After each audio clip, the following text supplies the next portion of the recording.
All right, so in today's video, we're going to be installing a 3.5-inch lift kit on the 97 Grand Cherokee here on the ZJ.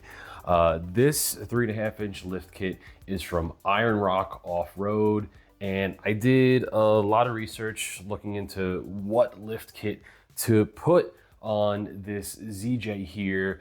You know, I'm looking to fit 31-inch tires on the ZJ, and I've gotten away with utilizing just a spacer lift kit in the past, a 1.5-inch from Rough Country. But with 205,000 miles on this ZJ, all the bushings are totally shot in all the control arms, and the suspension itself is just, it needs to be replaced. So instead of just going ahead with taller springs and, you know, longer travel shocks with some pucks here and there, we're going ahead with a full suspension system replacement. I was going between Rocky Road Outfitters, Iron Rock Off-Road, and a few others. And just because of the completion of the kit, the detailed instructions, and the knowledge of their support when I called, I went ahead and pulled the trigger on this 3.5-inch premium lift kit that they offer for my ZJ here, 97 Grand Cherokee. Now, it comes with both brand new front and rear coil springs. We got 4 new shocks, new front and rear sway bar links, which on the front ones, we have to push those bushings in. So we'll figure that out as we go along, as well as all 8 brand new control arms, adjustable, and look how, oh man, look how beefy. This is a beefy control arm for this ZJ here. I'm so excited to get these installed. Brand new front track bar and rear track bar with a drop bracket. Got just some other odd and end hardware here. It comes with all of the stuff ready to get your 93 to 98 Grand Cherokee, your ZJ, lifted for 3.5 inches with proper length control arms and track bars to keep your angles for your drive line and whatnot all correct, and for some really good off-roading with this kit as well. You know, my original plan for the ZJ was to keep it for mostly highway use and some light off-roading, and that still is true, but this was the smallest lift that I could find that comes with a complete kit to replace everything that you need to have a fresh suspension. So I said, what the heck? I'm going ahead with this 3.5-inch lift, get it lifted, freshen up the suspension with all new components, new wheels and tires, and then she's gonna be good for lots and lots of miles on the road and on the highway. So I'm gonna go ahead, get this all moved out of the way, and we're gonna go underneath, get this lifted onto the unibody with some pretty tall, I think I have 6-ton jacks from Harbor Freight. We're gonna get it lifted onto the unibody, get the wheels off. We're gonna start disconnecting stuff. And we're gonna start by loosening both wheels using a 19mm socket.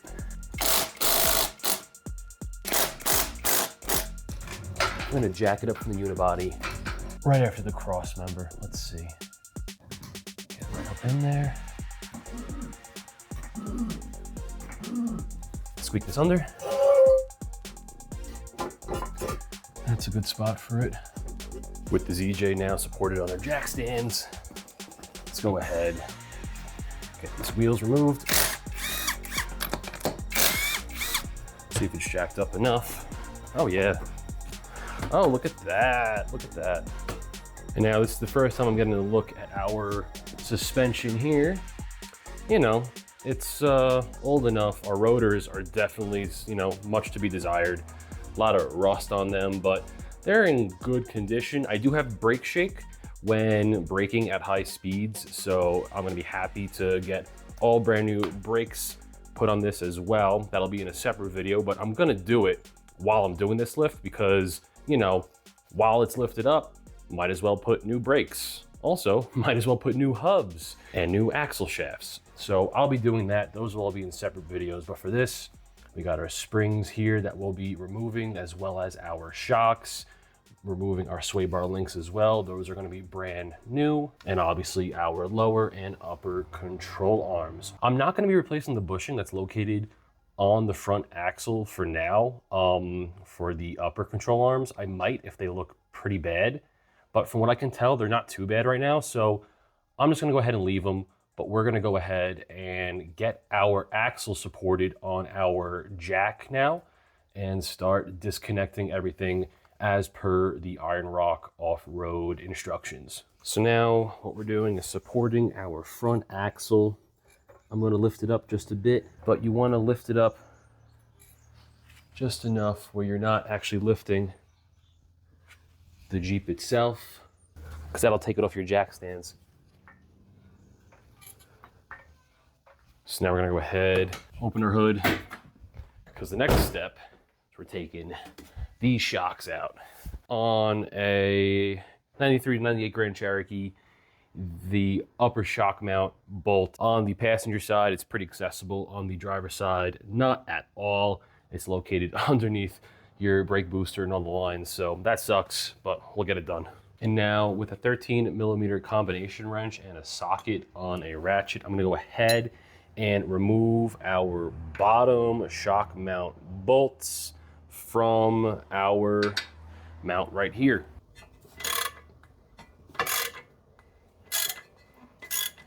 Okay, now that that's, there it goes. Now it's moving up top. So let me move to my impact with a combination wrench.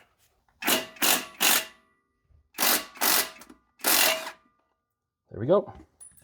That's one bolt out. Look at the second one. And make sure when you're removing them, the nut also has a washer on it. These two were caught in my socket. Just make sure to keep them together, not to lose them. Now this one back here is a little trickier, but with the right sockets, you can get to it as well. There we go, perfect. All right, now we're gonna move to the upper mount bolts to see how we're gonna be able to do that. There are two 13mm nuts that are actually holding the brake lines via a bracket to the booster. I'm gonna go ahead, try to remove them, give myself some room, but maybe like try to go behind the lines and get to our upper shock tower mountain bolt with at least like a ratchet or something that gives me much more leverage to really just work on it. Be careful with the reservoir here and all these lines. And now I should be able, yep, we can move it. Cool. I'm gonna move it just a little bit more. Just come on, give me. Okay. Now we have enough room to get a socket down in there. Let's see. These are 14mm nuts on the shock tower. So we're on that nut. We are right up on the brake lines. And we're gonna try to make this work. Let's see. I'm gonna hold it. There it goes. That's what did it.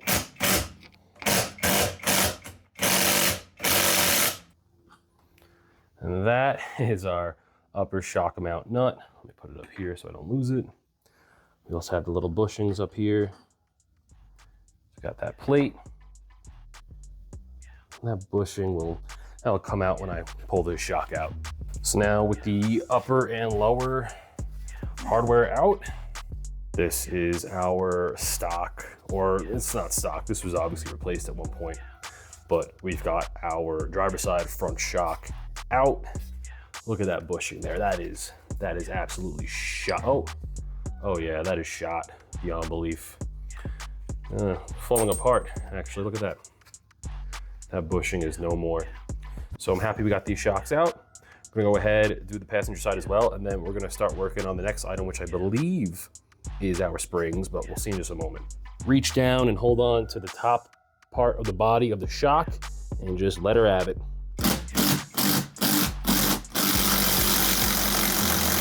Let's see. I need to be careful, the nut is in here. All right, so just like the driver's side, here is our passenger side shock.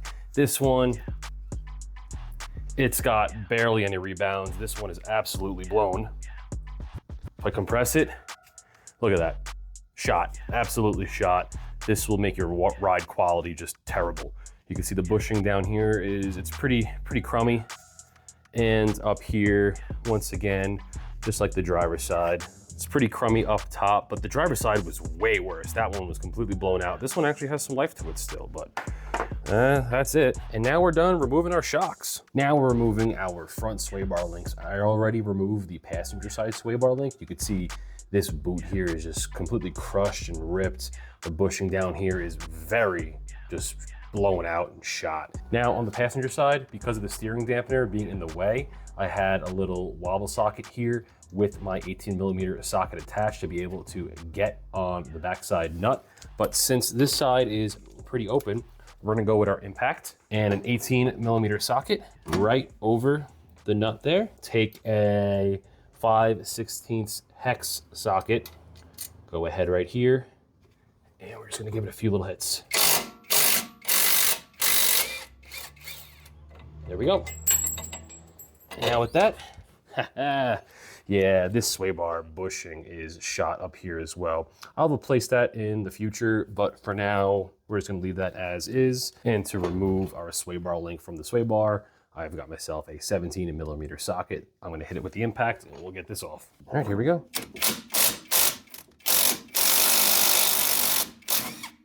Okay, that's our nut. Now I went ahead to AutoZone and picked up one of these forks. Usually you'll use these for tie rods. You could also use these for sway bar links that are attached like this as well. We're gonna give it a few good hits. It's gonna wedge itself between the sway bar or the stabilizer bar and the link and hopefully pop it out.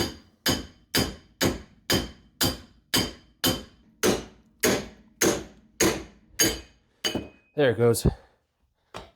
Oh, it just took, that took a lot of force.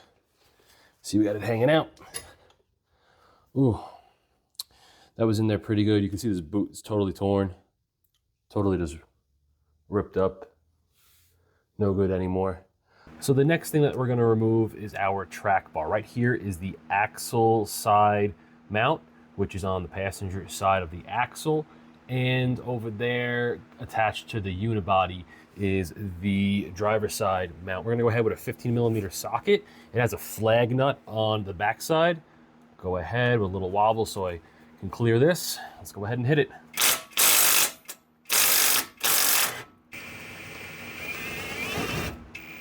Our axle moving a little bit because now it's a little off center. Oh, there we go. You want to make sure you have your axle evenly supported with jack stands. I should probably be doing that, but right now I just got multiple jacks. I'm gonna bring it up.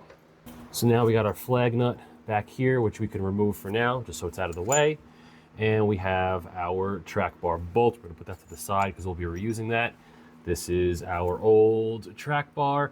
Let's go ahead to the driver's side and disconnect it from the bracket up there. The driver's side is a little different. First, we're gonna be removing, there's a cotter pin that you really can't see, but I feel it here. So we're not just removing the track bar, we're also removing this mount that it's attached to on the unibody. I don't know if I even need to remove it because I'm just gonna be removing the bracket anyway. Let's get up here, got our extension, the socket, let's hit it.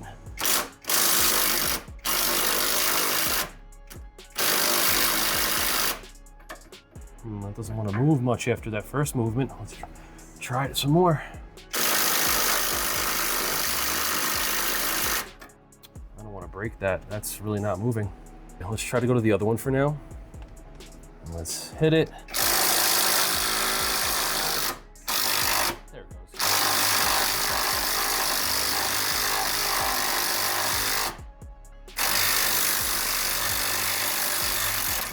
There it goes. There it goes. All right, it was just pressure. I think I'll remove these nuts where the bracket is up here and go back down. Let me show you up here. Let's try 18 millimeter. That's 18.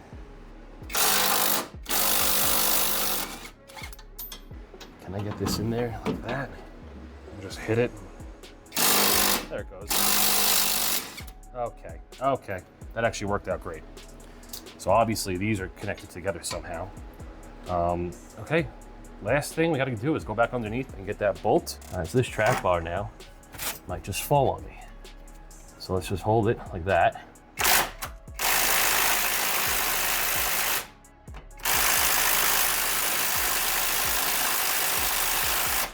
That bolt is stuck.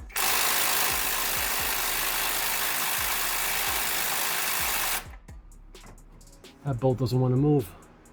I was able to continue moving it with a ratchet and a long cheater bar, but we are breaking out the big guns. It's been a long time since I used this. Last time I used this was on my 96 Grand Cherokee, actually.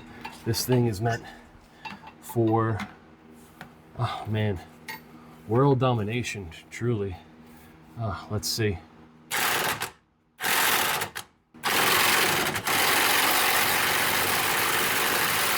There you go, it's moving.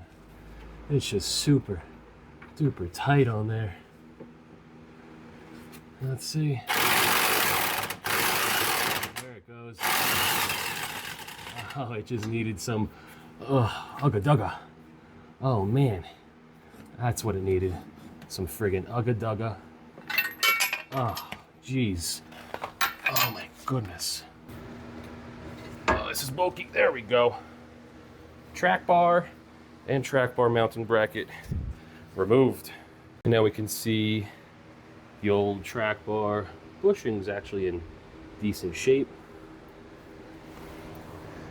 That boot, it's torn and crushed, but you can see in there, that's where a lot of corrosion happens on these track bar mounts. But it's nice that with this lift kit, comes with a brand new mount and obviously brand new adjustable track bar with all the necessary hardware.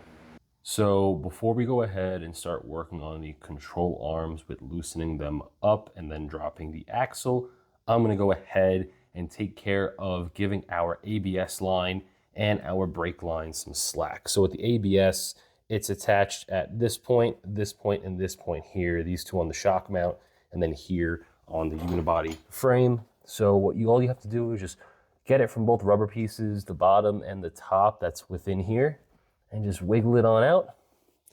As you can see already, we have a lot of slack. I'm just gonna do the same down here now. Just try to give us as much slack as possible. I don't believe I have to remove it from there at this point. That should be more than enough. Regarding the brake line, this kit actually has us relocate where the brake line mounts to the unibody to somewhere down here. We're actually going to be straightening this out, and they give us a self-tapping screw to take the mounts that this is attached to and relocate it there. For now, I have a T30 bit. This might be a T35, but it's able to make it work. I'm just going to go ahead and loosen it up. Okay. Well, that's the mounting plate that we're not going to be reusing.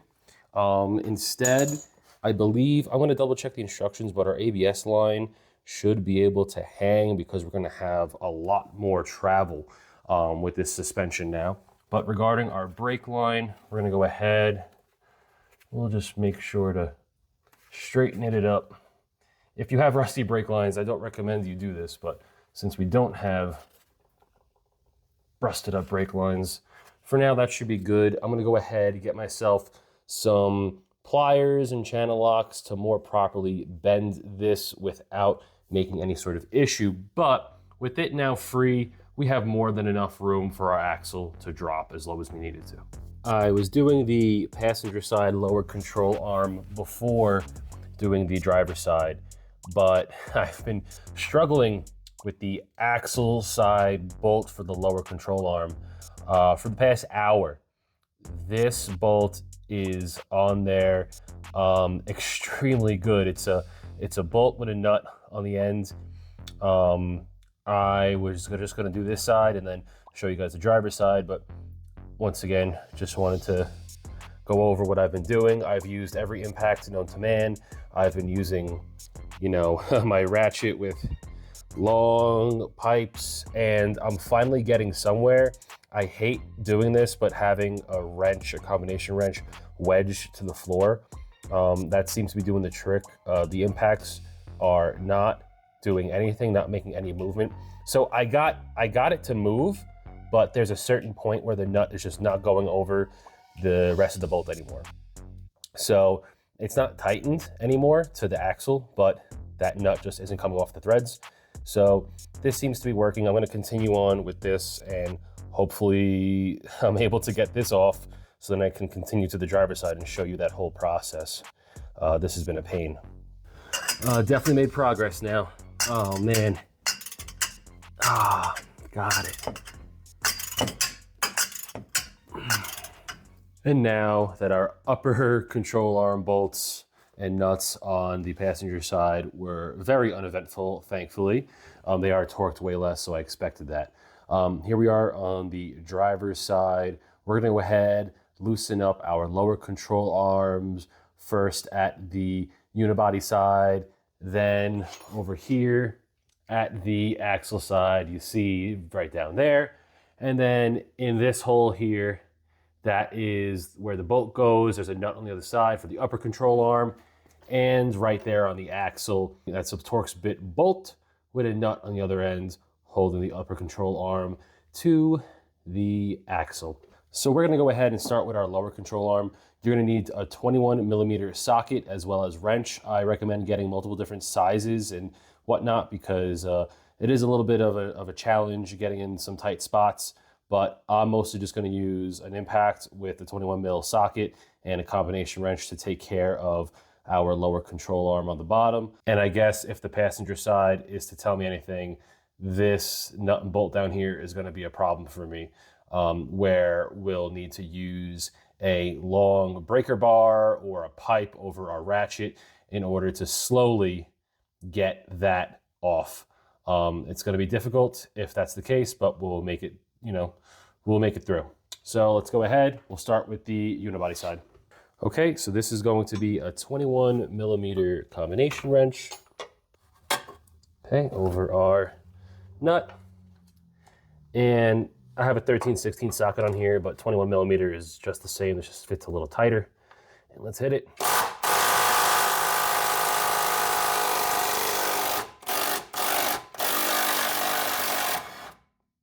There we go. As you can see, we got our nut out. Impact right away might not be the way to go, but let's just.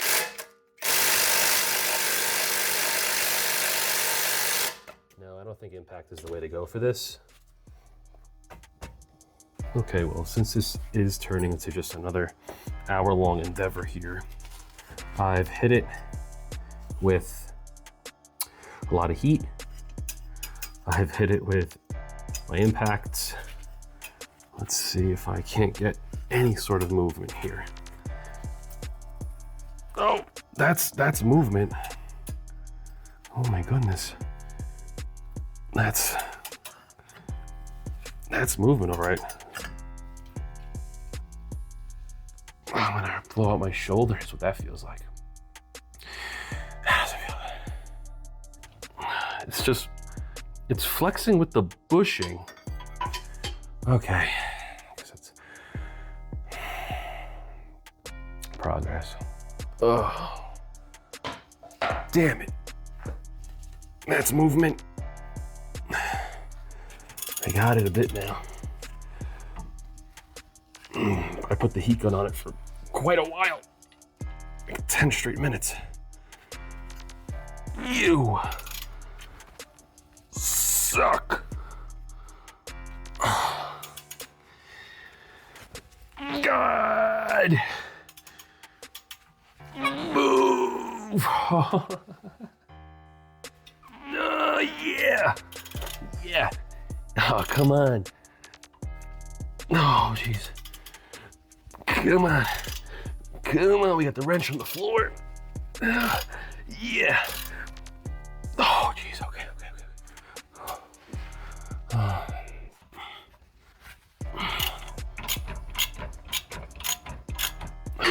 Here we go. See that? See that? A piece of cake.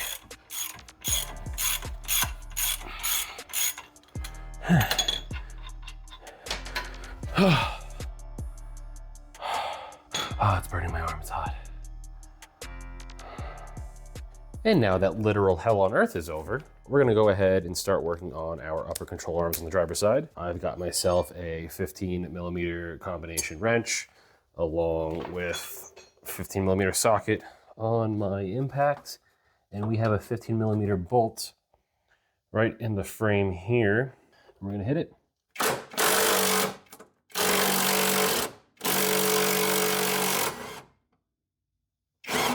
And as you can see, we got the nut for the upper control arm driver side. And lastly, in loosening our control arms to drop our axle, we are going to work on the mounting hardware that's securing the upper control arm on the driver side to the axle. We have a 15mm socket with a nut on this end, and on this end, it's actually a T35 Torx bit that I got. Holding on to it so we can loosen it. I'll just hit it with the impact. And just like that, we've got all of our control arms loosened. Now we can move on to dropping our axle as far as it can go to remove our springs. With all of our hardware loosened, let's go ahead, drop the axle. I already have it dropped on the passenger side. Let's see how dropping it here looks. Check our lines. It's not even on our jack anymore, but I'm gonna jack it up and just touch the diff. Okay, perfect. And that is dropped as far as the axle will go. Let's see now. There is actually a bolt that's securing the spring in place. Obviously, as you can see, we're able to basically push the spring up and take it out. But once we disconnect it from there, we'll be able to remove it. Oh man, our breather tube. Let's see. That's being stretched. Let's see where I can, there we go. It was caught on our motor mount, actually. Oh, don't go so fast. Yeah, now it's nice and slacked. So now in order to remove our spring, we have a bolt that's holding the retaining clip down onto the spring. I have a 13mm ratcheting wrench. Let's go ahead, use this as some leverage. Hold it onto the bolt here. There we go. Just broke it free, it was easy enough.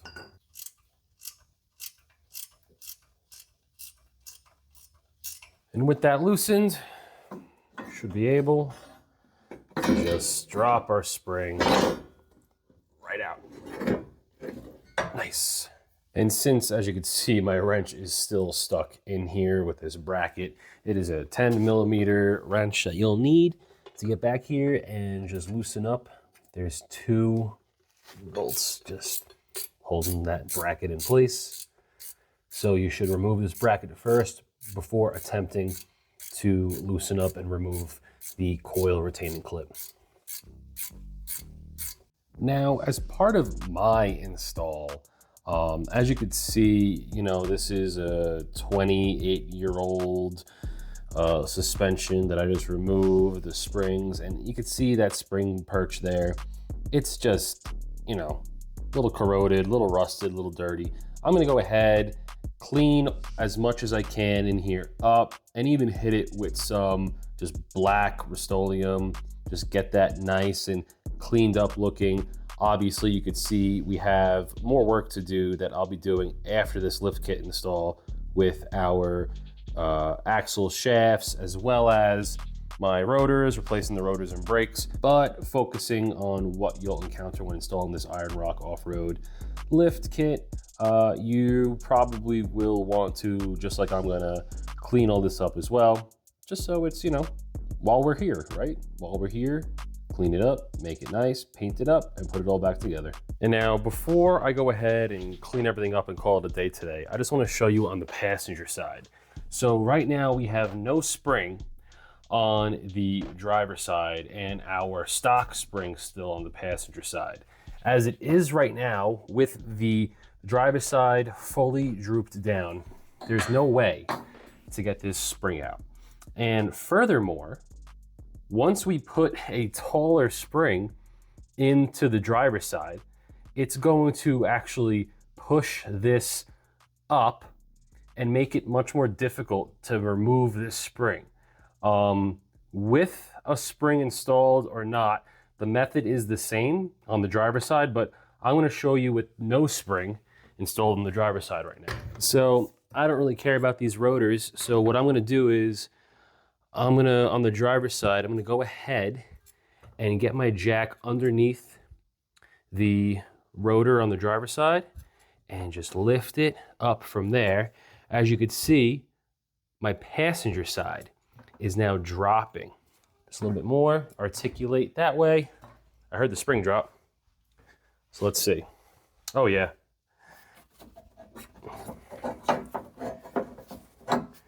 Even more room now.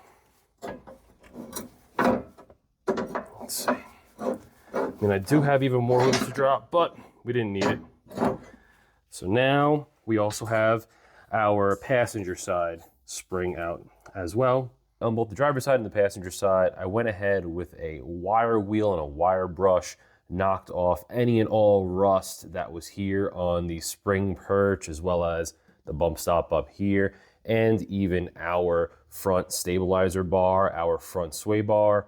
Went ahead, hit them with the wire wheel, and then gave them a few decent coats of, you see that Rust-Oleum right over there. Went with a few decent coats of black Rust-Oleum to just freshen this all up right before we go ahead and start installing our new front suspension components.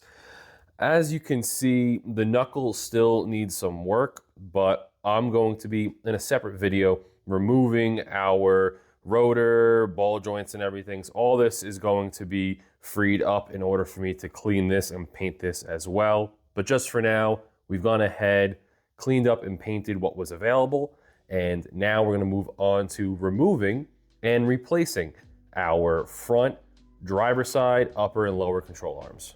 When it comes to your lower and upper control arms in the front, it's going to be the same procedure in the back, but we're starting with the front ones for now.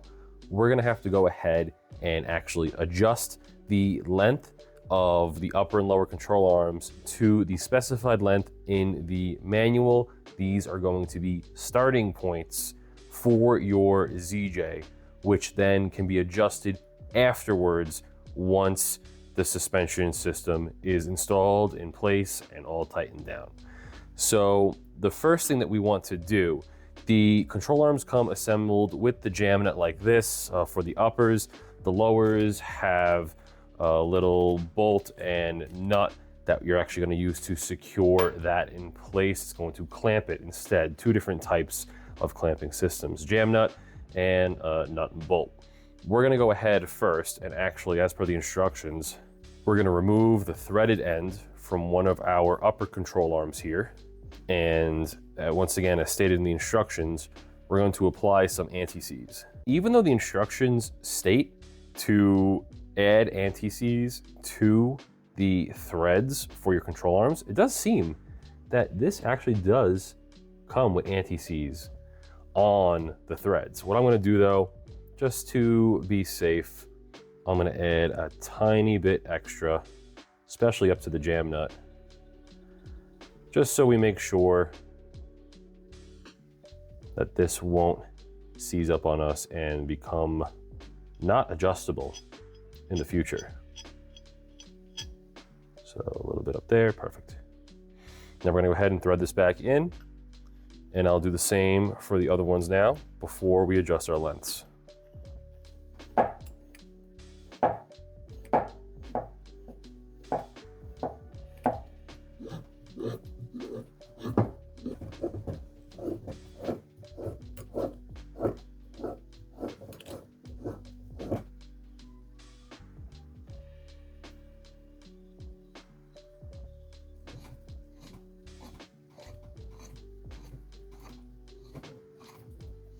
And now that we've successfully applied anti-seize on all of the threads for our upper and lower front control arms, we have to now go ahead and measure from center hole to center hole the distance that is stated in the manual that we need to adjust these to.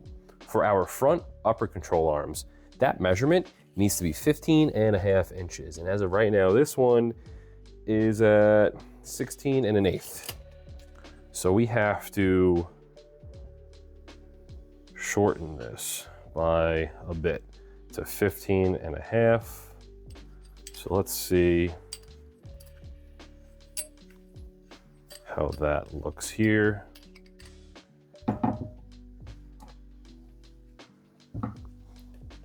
Okay, center hole to center hole. Okay, we're almost at 15.5 actually for this one.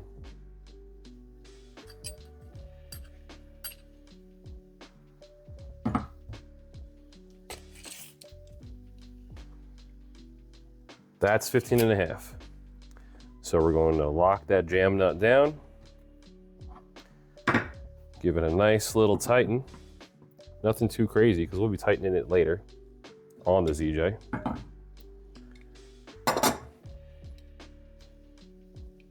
Okay, it's nice and snug. And now we're going to do the same with this one here. And now our front uppers are adjusted as per the manual. For our front lowers, they need to be 16.25. These at their lowest setting are actually 15.5. So we need to go ahead and lengthen these out just a little bit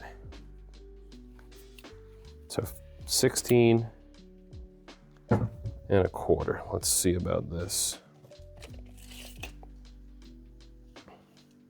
That's 16. So just extend it a tiny bit more. And this is one more rotation.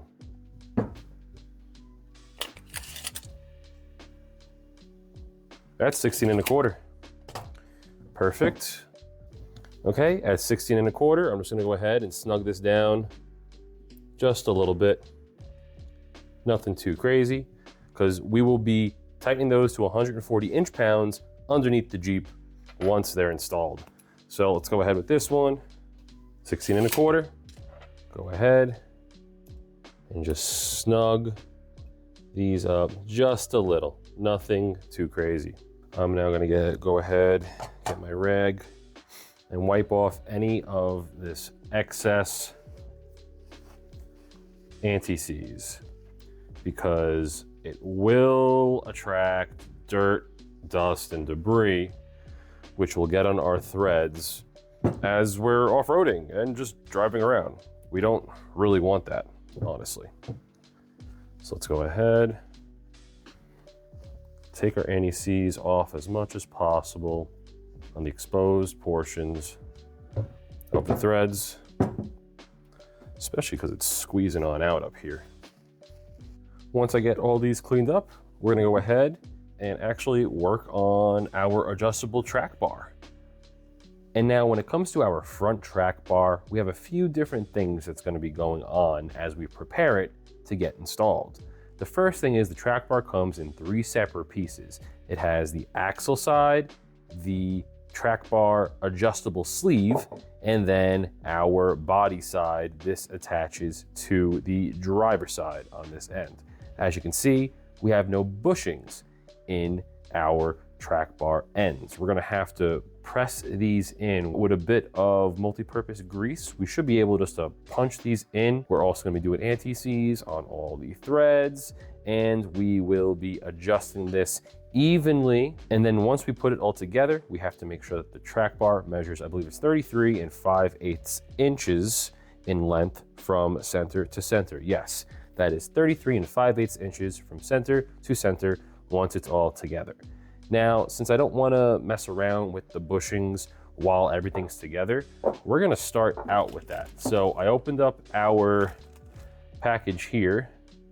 We have See, the bushing comes in two separate pieces with the sleeve in the middle, and you push the sleeve through and both pieces of the bushing on either side. So let's go ahead and get our other two bushings and our other sleeve. Okay, so now what I'm gonna do, I'm gonna get some multi-purpose grease. I just have some red Valvoline grease here. I'm gonna go ahead, take a little bit, and just grease up the eyelet for the axle side, right? So just get that a little greased up and get this on here. Now, to push it in, I'm trying to think of exactly what I should do, but let's just see.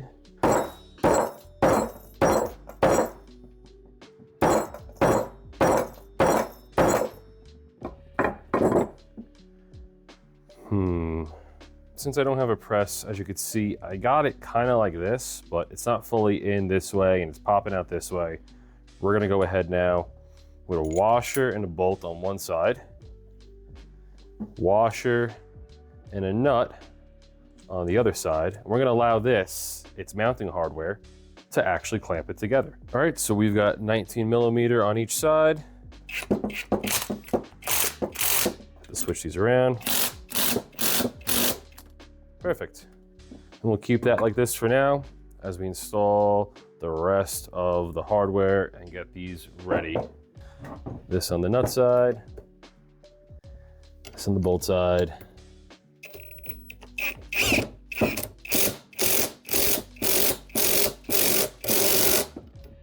And just like that, with a little bit of error, we now have our bushings and sleeves installed on our axle side of the track bar, the front track bar, and unibody side of our front track bar. We've got our bushings installed, and we can move on to getting our track bar assembled with the adjustment sleeve. And now that we have our bushings in place with their sleeves, we're gonna go ahead and get the adjustment sleeve attached to both of our track bar pieces to assemble one full track bar. The shape needs to be like this in order for it to fit appropriately within our ZJ. So we're gonna go ahead. It says to apply anti-seize to the threads. I'm gonna do that inside the sleeve just to make it a little less messy as we're assembling. So just take this and give it a nice little coating on one side. Nice coating on the other. That's all you need. As you can see right in there, we're good to go. Now, it suggests to have an even amount of threads exposed when you start to adjust the track bar. So let's go ahead and first just get the sleeve over on our axle side. And just for right now, I am leaving about 1/2 inch of threads on this side. And now we're going to thread in our body side here. And as you can see, it is reverse threads on the unibody side compared to the axle side, which allows you to adjust the track bar while it's on the ZJ, so you don't need to remove it. I think we're almost at about 1/2 inch. Let's see. We've got our track bar. We've got, yep, 1/2 inch of threads. So once again, it's supposed to be 33 5/8 center to center. And as it stands now, this is at 33 5/8 inch with equal amount of threads on each side of our adjuster sleeve. We're not going to be locking it down yet until it is installed on the ZJ. So that's what you need to prepare the track bar for this lift installation. Now we're gonna go ahead and go to the driver's side wheel well to remove our old control arms. Now, since I previously already removed all the nuts holding on our control arm bolts, I'm gonna go ahead and remove the bolts for the lower control arm. Let's see, this might spring out a bit, but I have the axle supported by a jack, so let's see.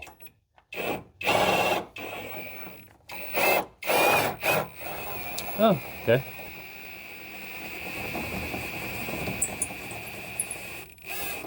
Okay, that didn't seem too much under pressure at all.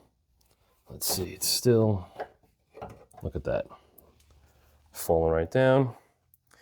Lower control arm, driver's side, body mount. Now you can see already, this bushing is pretty shot. We're gonna go ahead, I don't even need, I could just push that out, I think. So as you can see here, the bolt is rusted into the sleeve. So I'm gonna have to get that banged out.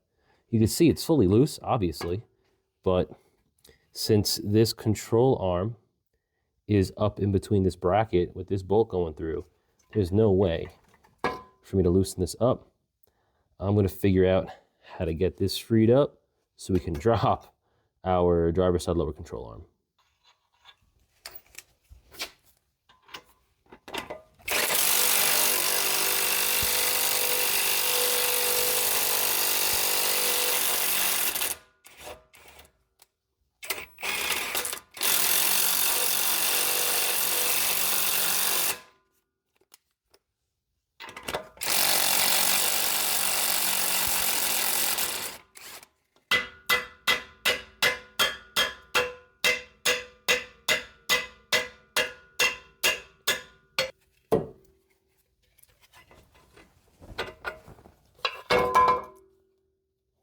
There we go.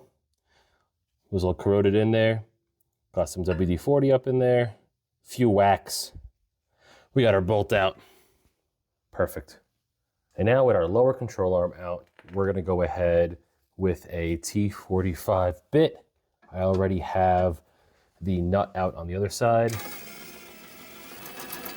And that's a good sign. We can simply just remove our Torx bolt from the axle side.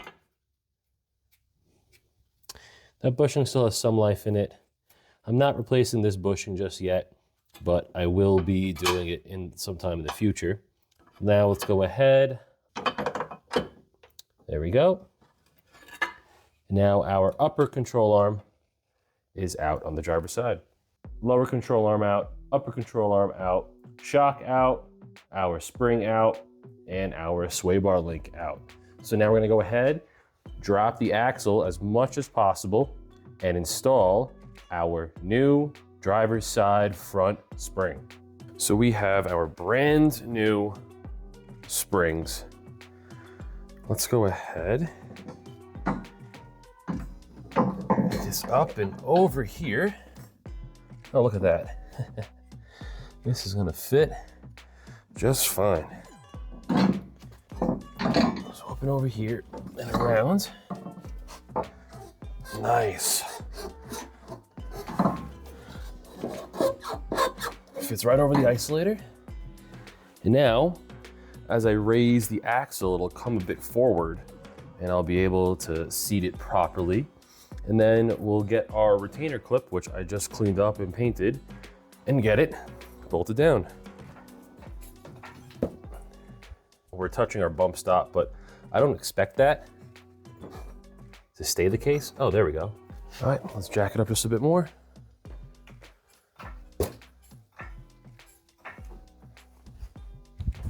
Let's see now. Oh, look at that. Oh, that's perfect. Nice. So our spring, the bottom of the spring is all the way into the groove here. Let me raise up the axle just a bit more.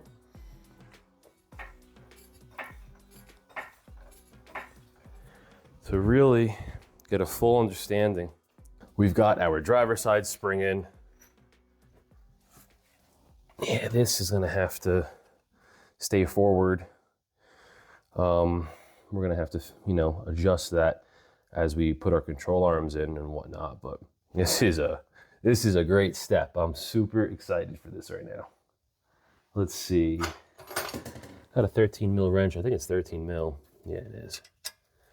So we'll get the retaining clip tightened down. And now with our spring in, we're gonna go ahead and start working on our lower and upper control arms, getting them installed, lined up, And then we're just that much closer to then working on the passenger side and getting ourselves over to the rear. With our front coil spring installed, we're gonna start now by installing our front upper control arms. Get our bolt in here, and at least hold it in place. We can go ahead, take our Torx bolt, put it right on through. Let's see, we're almost there. Lower the axle once more. Oh, nice, there we go. Got the bolt through, got that nut just in place, just holding it. Then we'll do the same for this upper control arm. Let's get the nut going over. We're not gonna tighten any of this down just yet. Now we're gonna install our lower control arm. And now for our lower control arms, the non-adjustable side is what gets put on the axle side, and the adjustable side is what gets put on the frame side. So we're gonna go ahead, let me get our frame side bolt. For the frame side, we're actually going to be installing, supplied by Iron Rock Off-Road, it is a spacer that's going to go on this side of the frame inside the mount, which pushes the control arm away from your tire once it's all mounted. So we're gonna go ahead, let's get that washer up in here, this spacer. Try to keep it held. Get our bolt in there. Nice, that was actually nice and easy. I did put anti-seize on both of our lower control arm bolts and the mounting hardware, not on the threads themselves, but on, as you can see, on the smooth surface, because this bolt is what got stuck in our old control arm. It corroded in there. So now we have our frame side bolt through our lower control arm with the spacer installed on this side. I'll go ahead, reach on over, and get this nut just loosely tightened on. And even as per the instructions, we're not to tighten anything right now. We will be doing all of that when the ZJ is on its own weight on the tires after the lift install. Now let's move on to the axle side. And for the axle side, let's go ahead and, I gotta push this over just a bit. There we go. There's pressure because of that spacer. There we go. Nice. And are we almost through? All right, so it just required me getting the passenger side dropped a little more than it was, then dropping this side, and now our bolt is through. Should be able to get right in here.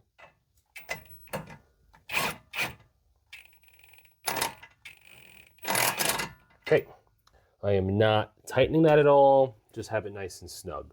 Okay, so now that we have our lower control arm, upper control arm, and spring installed on our front driver side for our Iron Rock Off-Road 3.5-inch premium lift kit, we're gonna move to the passenger side and do the same steps of installing our spring and our brand new upper and lower control arms. After we do that, we're gonna move to get our track bar installed. That should be almost lined up. Get our bolt. Nice. So my hole is not lining up right now. It's gonna be a battle. Oh, there we go. Nice and through. I think this washer is actually bent, so it's like allowing it to jump.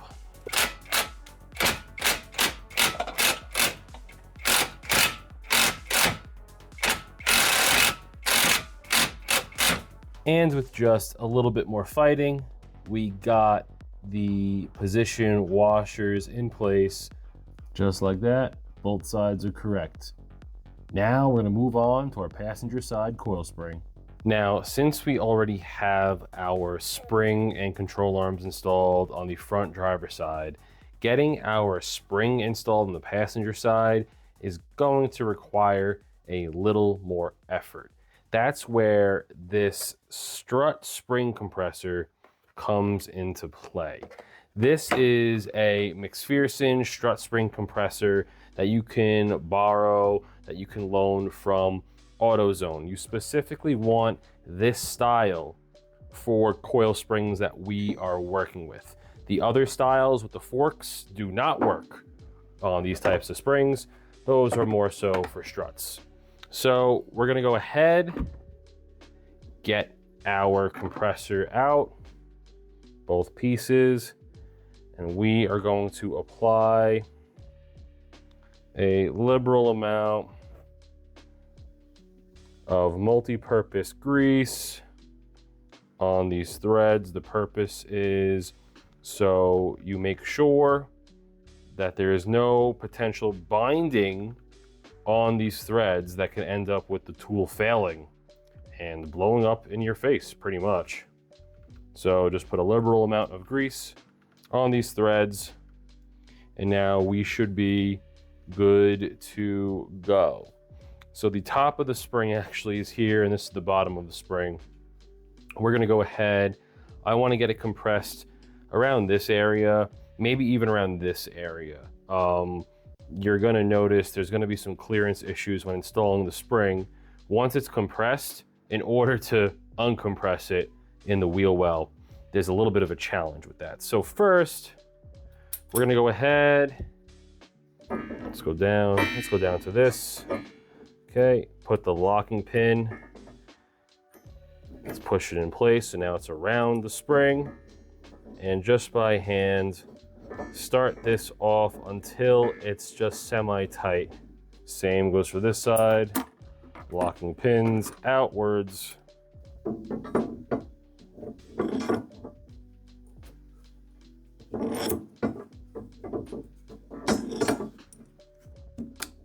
Let's loosen it up so we can move it perpendicular, and now we can tighten it.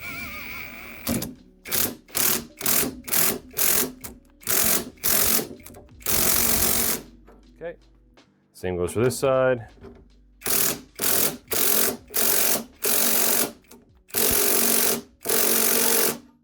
Okay, now this side. We're gonna bottom out there, so I'm gonna try to be careful with this, not go too far down.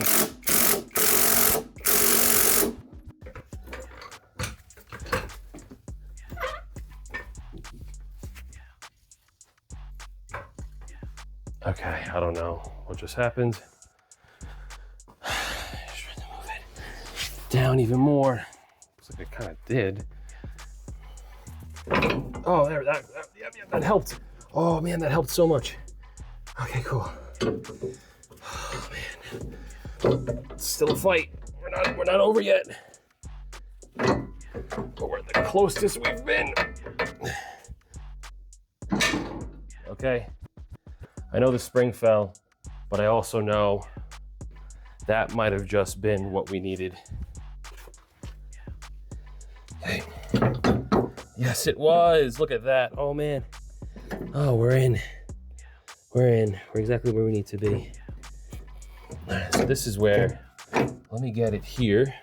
So what I'm noticing right now, I'm gonna have to start undoing these, which is fine. I got the spring in place, which is awesome.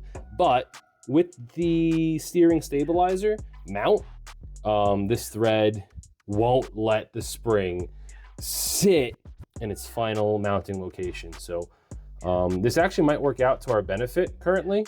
We're in this current position with the axle as pushed down as possible. We're gonna start loosening it up. This is a 19 mil. So let me see what I got, because now that it's in there, I'm not really gonna be able to use the impact. This just might be a very slow process with a wrench.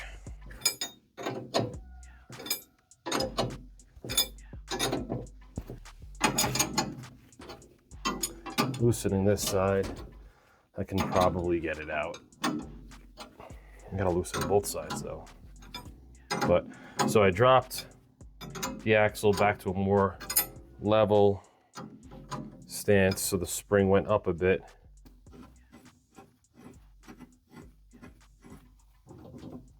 That one's loose.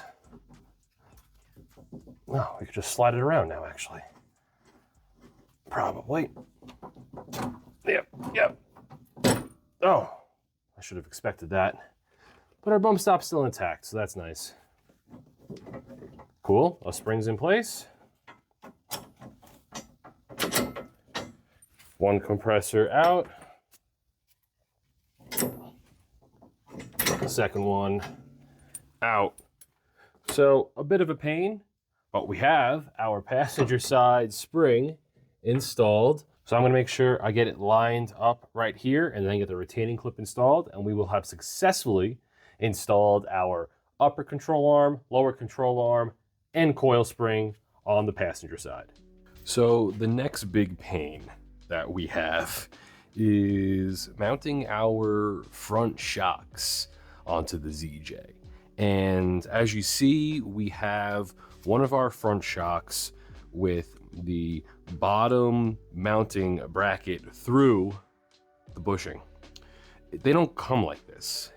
And I tried to manually push this through with grease for quite a while and ended up running to Harbor Freight really quick and getting myself a vise. So let me show you how to properly get this clamped down in the vise and get this bracket through that bushing. So you're gonna wanna get some multi-purpose grease like this red Valvoline grease that I have right here. I'm just gonna take a little bit in my finger. We got the front shock with the bushing here, and we're gonna get some just on one side and then on the other. Make sure it gets in there. As deep as you can get it in there, honestly, will make this a much easier process, because this is a pretty tough bushing. So now that we have it all greased up, let's just get this extended out. I'm gonna go ahead, grab myself just a rag, get it wrapped around our shock. Just enough so when we clamp it down, we're not marring up the surface. Get it all the way out. Okay. I'm gonna want to have the bushing facing up and down. Now let's get this clamped on in.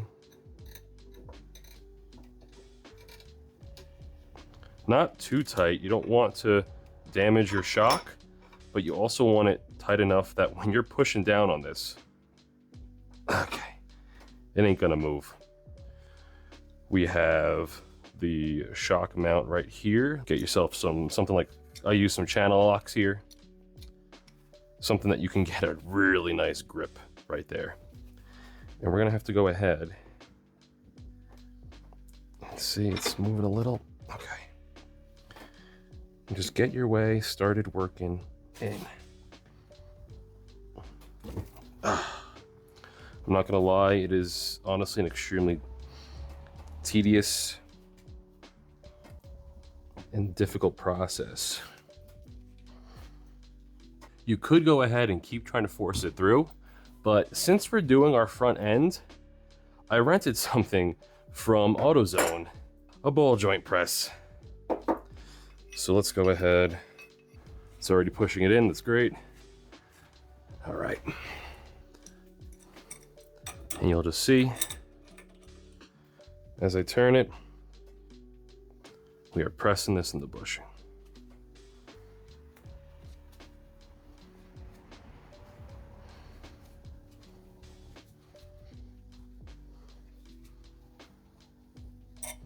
Let's make sure.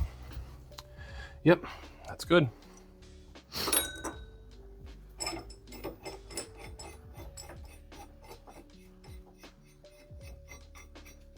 Okay, take this out. We're almost all the way through.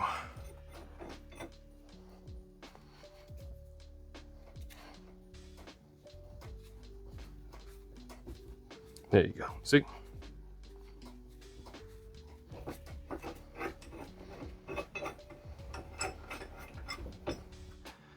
And just like that, we've now successfully got our mount through our front shock on the lower bushing. With the mount fully in place within the bushing, we're gonna go ahead And on the driver's side, I've already done the passenger side because that's the easy one. But on the driver's side, we're gonna go ahead and place our shock in here. Now, regarding the bushings, in the Iron Rock off-road kit, you are sent brand new bushings for your shocks. So what you're gonna do, because it seems that whoever installed the previous shocks had this on wrong, you're gonna go ahead with a washer first, the curved side up, place it on top of the top mount. Then with your bushing here, you'll see there's two different sides. This is the side that you want in the washer. You see it's wider.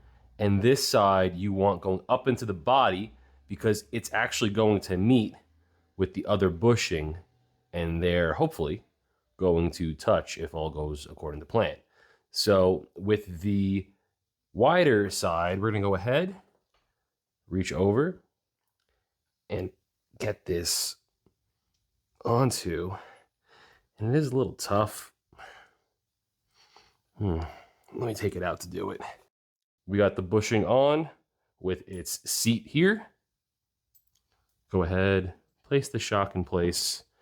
And now what we should do first is reuse the old ZJ hardware for the bottom mount to just get it in place. I'm not gonna exactly tighten it down just yet, but we're gonna get it in place so then I can easily just pull this up through the top of the body, and we're gonna deal with that mounting situation with all the brake lines in the way up in the engine bay. So let me get this mounted down first.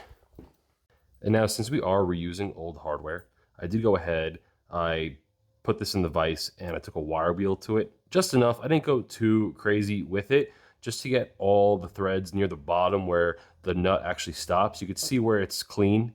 That's where the nut was for the past 28 years. But I went ahead, just brushed up the threads really quick and the head of the bolt.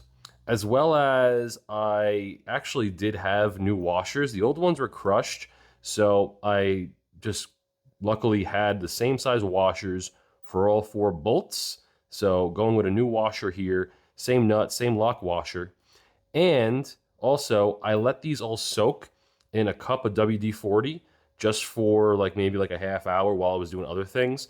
And now it seems that the nut kind of threads on way easier, see that? Way easier than it would if it was just left all rusty and dry.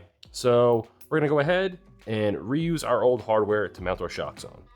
Bolt in a washer, down in here, do the same for the other one. Got that down. And now we got lock washer and then nut. I'm gonna reach down under here. Got that one threaded on, so that's nice. Easy. Okay. All right, so that one I couldn't get as snug. I'll snug it down and tighten it once we're done. But now that we got it secured, at least on the bottom, we can go ahead and move to working with the upper mount in the engine bay. And as was our issue with removing the shock, the tower mount on the driver's side is under our brake booster and all these hard lines. So I'm gonna go ahead and first, now that we have it secured, once again, we wanna make sure the smaller, not the wider side, sits on the body. I'm gonna reach down in and pull this up. Okay, now that I'm holding the shock in place, this bushing, when I push it over, it is not wanting to go over easily.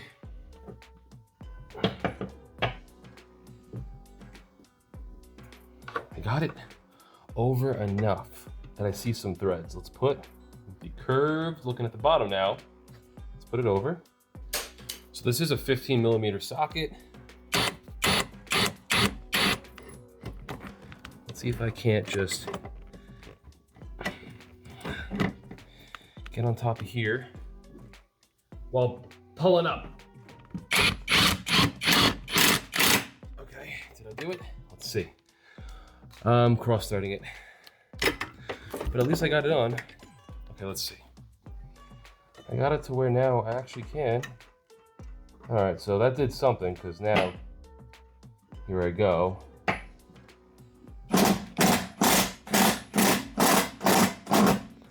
Okay. That definitely got it seated now. So now let me see if I can give you guys a better view of what my challenge is. So now if you can see right below our brake fluid reservoir, that's where our shock tower mount is. And if we look down under here, you have to make sure that that bushing is seated in that hole. Otherwise, it's not going to be lined up properly. You're going to have issues. Well, with that, we've got our driver's side and passenger side shock in place, all control arms, our springs. Now I'm going to go ahead and make sure we get our shock mounting bolts properly torqued down. And as per our instructions, we are not going to be torquing the upper bolt just yet, but the bottom bolt on the bar pin, as it's called, 17 foot-pounds. There we go, 17 foot-pounds on that one. And one word of caution when you're reinstalling the shock, make sure you have the ABS cable routed behind your shock. I just had to unmount and remount my driver's side shock. I'm gonna have to do the same for the passenger side. As well as I went ahead and this bracket, which is meant to hold the ABS cable to the bottom shock mount on the axle, I went ahead, put this in the vise and took a wire wheel to it. It was a little rusty, nothing too bad, but you know, want to get it nice and cleaned up before we put everything back together while we're at it. I'm probably just gonna hit it with a little bit of black spray paint, some Rust-Oleum really quick before we go ahead and reattach our ABS lines. But we're gonna do the track bar first before we go ahead with attaching this. So let me get this painted so it's ready for when we're reattaching our ABS lines. So next in our Iron Rock off-road lift kit install in the ZJ is the newly supplied track bar mount that is going to go right here on the unibody. So we're going to be utilizing the stock hardware that actually keeps the stock track bar mount on the unibody here. That's accessible within the engine bay. So I'm gonna go ahead really quick up into the bay and right next to the steering column, just gonna find my way in. And as you can see, we got these coming right through. As per the instructions, we're only going to loosely install this for now. And I did notice when removing that there was some Loctite on here. So with reinstalling this, I am going to put some Loctite on these threads as well. So let's go ahead. This is gonna be a little bit of a pain. All right, so I actually went ahead and wedged something in place to keep this from recessing into the engine bay there. And now we should be able, with a little bit of effort, just like that, get our track bar mount in place. Let me get our stock nuts. Just loosely get this on. I'm not going to use the Loctite just yet because we still have to line up the bottom mounting holes. When I finalize and secure everything down, that's when I'll go ahead with some Loctite on these threads and on the threads underneath. Get this aligned. Okay. That's one.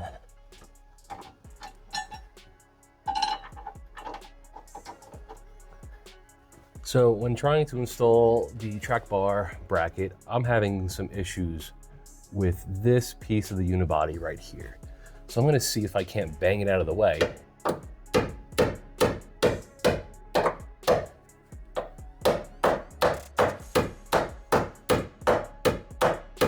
This actually might be working. So I didn't want to have to get an angle grinder up in here, so let's keep trying.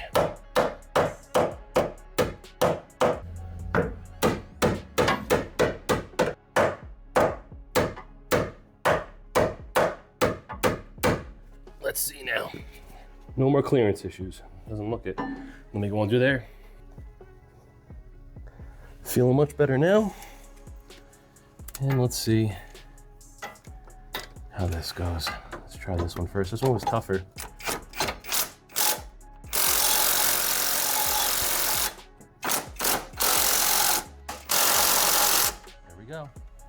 And now let me tighten the bolts at top. And then we're torquing down 92 foot-pounds for this whole bracket. Now that we have our track bar mounting bracket in place, we're gonna go ahead and use the newly supplied hardware, this on the passenger side, this on the driver's side into the bracket here to mount our track bar. Okay, with a crowbar up in here. I think making some progress now. Rock it down now. Just rock it on down. Here it comes. Oh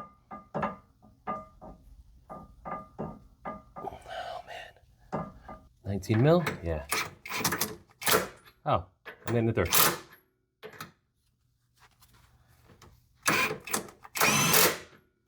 Nice.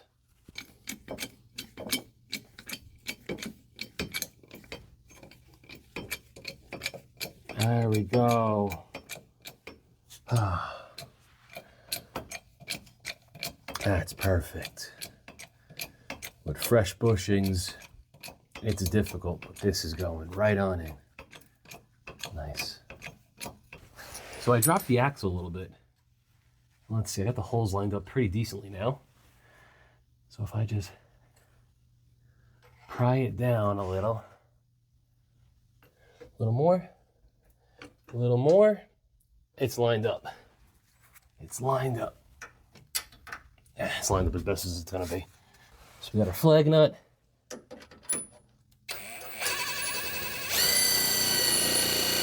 I think I'm not lined up on this side now. Okay, just a little more, let's see. Oh, I think we're coming through.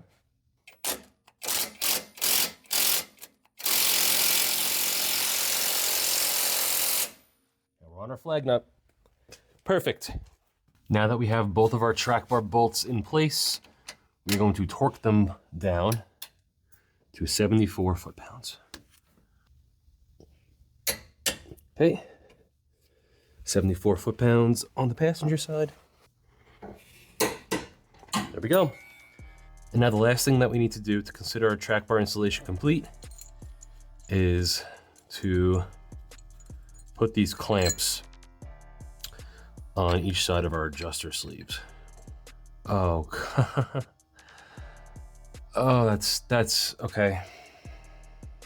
After all that, we now have to remove our track bar to get the adjuster sleeves on. Because if we don't, this can freely be adjusted pretty much. And now that I've gone ahead and undid most of that work, I still have the track bar attached to the unibody. I removed the axle side. We have our adjuster sleeve here. We're gonna go ahead and slide over these clamps onto our adjuster sleeve. You should do this before you install the track bar, unlike what I'm doing now, unfortunately. Had to redo work. And with this, go ahead, get a bolt through one with a nut on the other side. Then we'll do the same for this side as well. Bolt on through with the nut. And now we have our adjuster sleeve with the appropriate clamps on. And now we must go ahead and reinstall this onto the track bar. So I'm just gonna go ahead, redo my work, and then I'll see you guys when I'm tightening this down. Got a wrench, 19 mil.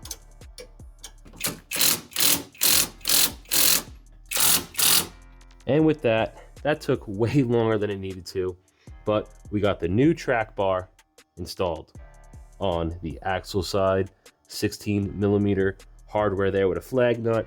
We have our adjuster sleeves, 19 millimeter hardware, nut and bolt.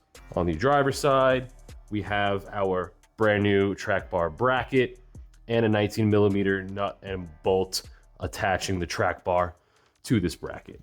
So with all this, we now only have to do the sway bar links on the driver's side and the passenger side of the ZJ before we move to the rear to finish off our lift, at least regarding the suspension. And the last thing we'll have to do after all that is said and done is our transfer case drop kit. Let's finish up with the front here, and then we're going to move on to the rear. So now when it comes to our sway bar links, first, as you can see, we have some assembly to do here.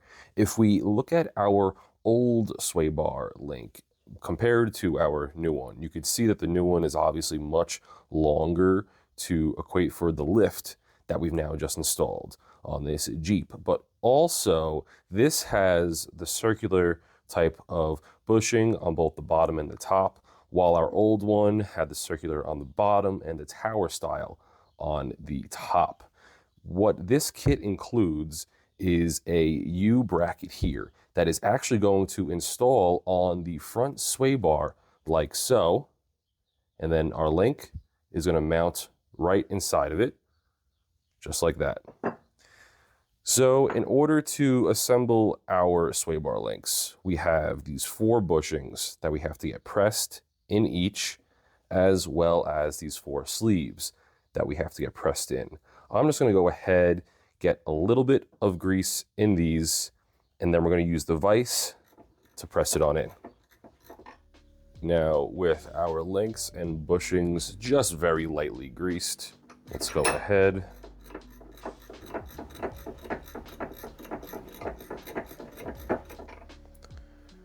Let's try something. Let's see, can I just do it? I could start it by hand and then finish it off like this.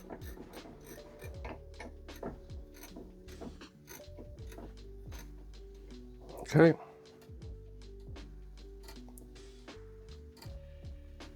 Perfect. As you can see, we're pushing that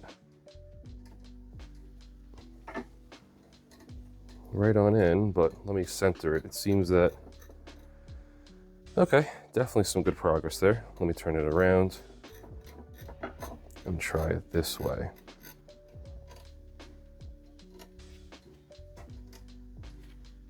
Okay, now that it's almost all the way through, you see it's actually pushing out a little.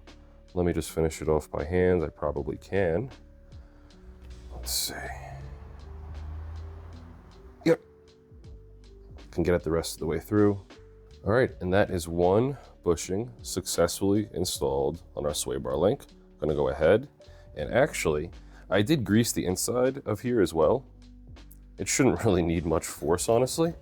But we'll go ahead, just so there's not a crazy amount of effort. We got the tools here at our disposal. We'll go ahead and just press that sleeve in.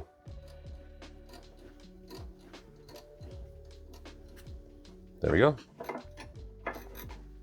1 bushing done with a sleeve fully pressed.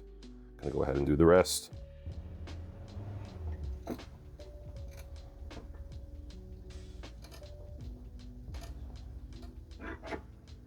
There we got it. Oh, look at that one.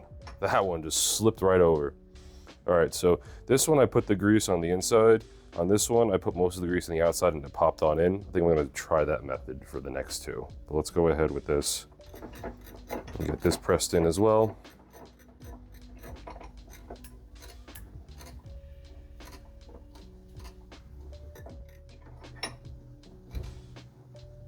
There we go. That's 1 sway bar link, fully assembled. Slowly, feel for the resistance and work with it. Slipped right on.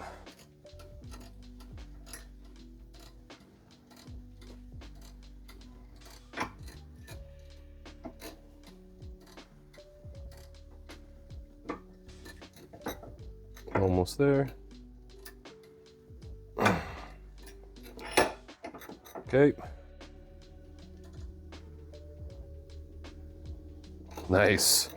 Right on over.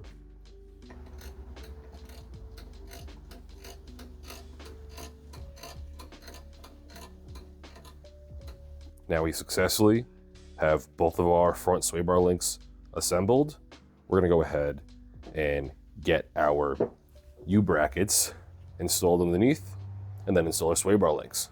Now, installing the U-bracket on the sway bar is the same for both the driver's side and the passenger side. So we're on the driver's side right now, and as you can see with this U-bracket, there's an offset hole on the top. This hole needs to face the outside of the vehicle, not the inside. So for the driver's side, it's facing towards the driver's side door. Passenger side, have it facing towards the passenger side door. And it mounts on the bottom of the sway bar like so. We're gonna go ahead, get one of our mounting bolts. The bolt itself, this is the shorter of the bolts that comes in the package for the sway bar kit. We have the bolt underneath, offset facing towards me, and that's how you can really, know what you're doing. Just have the offset facing towards you. Washer on top, and then our nut. Okay, this is gonna be tightened down to 95 foot-pounds. It's a 17 millimeter nut and bolt. Let's go ahead. I'm just gonna just get this tightened down for now as is. And then we're gonna torque it down after. And now it's time to install our sway bar links. I already got our passenger side one somewhat in place, just loosely tightened down. The biggest hurdle seems to be just getting this in the bracket. So there we go, pull it on in. And then pull it over. Almost there.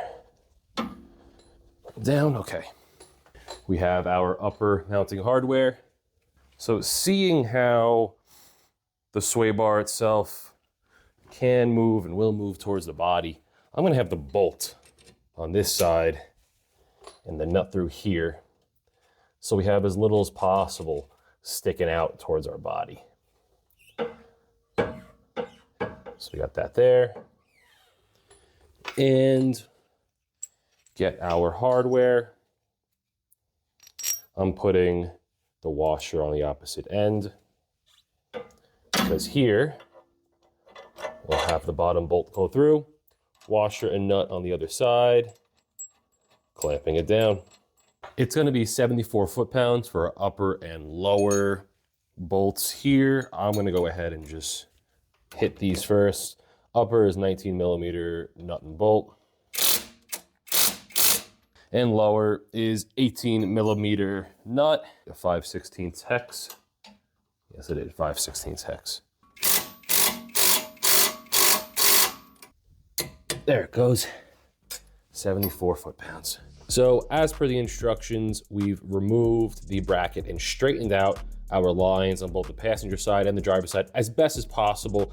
I don't want to go too hard with it because you can crack your brake lines if you're not careful. They say to stretch them out, straighten them out as best as possible without damaging your lines. So this is the best that I was able to get, and I've confirmed at full droop, everything is all good right here.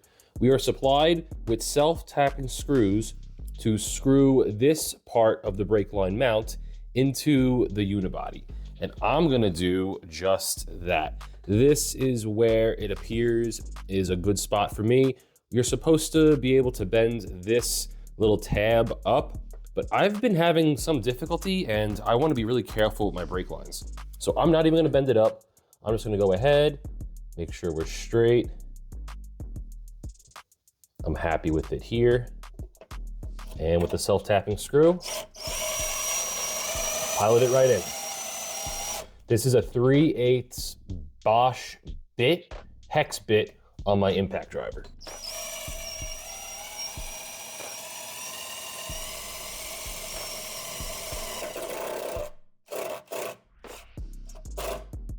There we go. Don't want to drive it too much. That is tight and on there. Now we've successfully, I already did it on the passenger side, and now on our driver's side, our brake lines have been extended and relocated.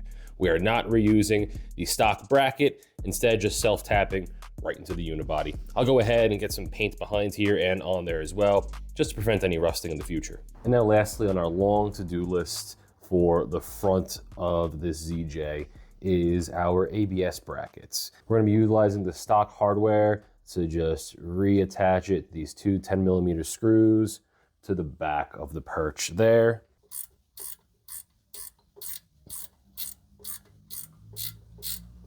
Now we have our ABS bracket reinstalled and we're pretty much done. I'll go ahead and do this on the passenger side, and then we're gonna do a quick overview of everything we've done so far on the front end of the ZJ. So with all this, we are done with the front. We've extended our brake lines, got everything back together. I just noticed something that I actually should do while I'm talking to you all, and that is our breather tube for the front axle. You wanna make sure you disconnect this when you're working under here, because your axle will drop. There it goes, right on. Your axle will drop further than your breather tube can reach, and you risk damaging that tube. So I just attached it right back on. There's a little clamp that's on there. I'll make sure it goes back on. I'm not too concerned about that. But we are done with the front.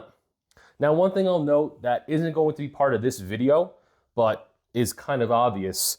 You see our rotors are very rusty, our ball joints, I don't think they're worn, but they're also pretty rusty and old. Our boots for our steering linkage are all blown out. And what's even worse, our front axle shafts are, they're CV shafts. Those boots are ripped open, grease is everywhere. But that's not for this video. So once I get wheels back on this ZJ, we're gonna move to the back and continue with the lift.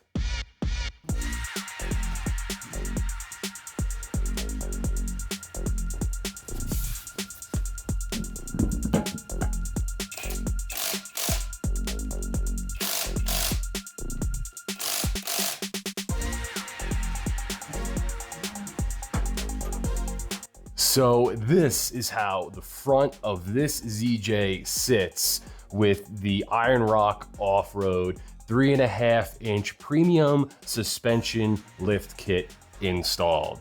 And this is the perfect amount of lift, because these are not the wheels and tires that are going to be on this ZJ in the end, but I'm gonna save that for after I get everything worked out, aligned, and make sure, you know, with any bigger tires, I'm not gonna cut them from some accidental clearancing issues. So I wanna make sure everything's good before we throw new wheels and tires on here, but there is way more than enough room for a nice 31-inch on here, because that's what I'm going with. A 31-inch tire will fit perfectly underneath this wheel well.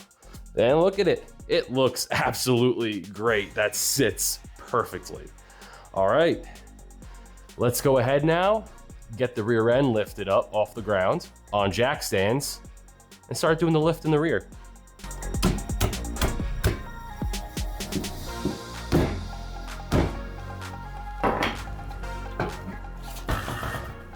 Crusty and rusty. Not the unibody, just this stuff here. Not bad. Not bad. Now, as we start removing our rear suspension, we're first gonna start with our shock. So we're gonna go ahead with a 3/4 inch socket and remove it from the unibody side with this nut right up here, right there. Look at that. Got that nut right out. We're going to save that for the moment. So now with a 15mm wrench on this end, yep, 18mm socket on the nut in the back, let's go ahead and get the bottom of our shock loosened up. That does not want to move. Let's see. Before I do that, 15mm. Oh man. Nope. That's stuck on there. Let's hit it with some WD-40, see what we can make happen.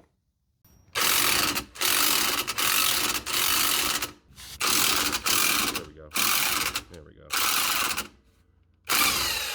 That's what it took. Honestly, it took a lot. Okay. Ooh. very corroded and rusted. Gonna definitely need to hit that with the wire wheel, definitely. But we got our lower bolt out for our driver's side rear shock. There we go. There we go. There we go. Oh, gross and shot, rusted and corroded. Happy we're removing these and replacing them. Good stuff. Now that we have our shocks removed on both the driver and passenger side, we're gonna go ahead and move on to our sway bar links. Since we're already over here, I'm gonna start on the passenger side and get this link removed. Let's take a 15mm socket on our impact and see if we can't just do this.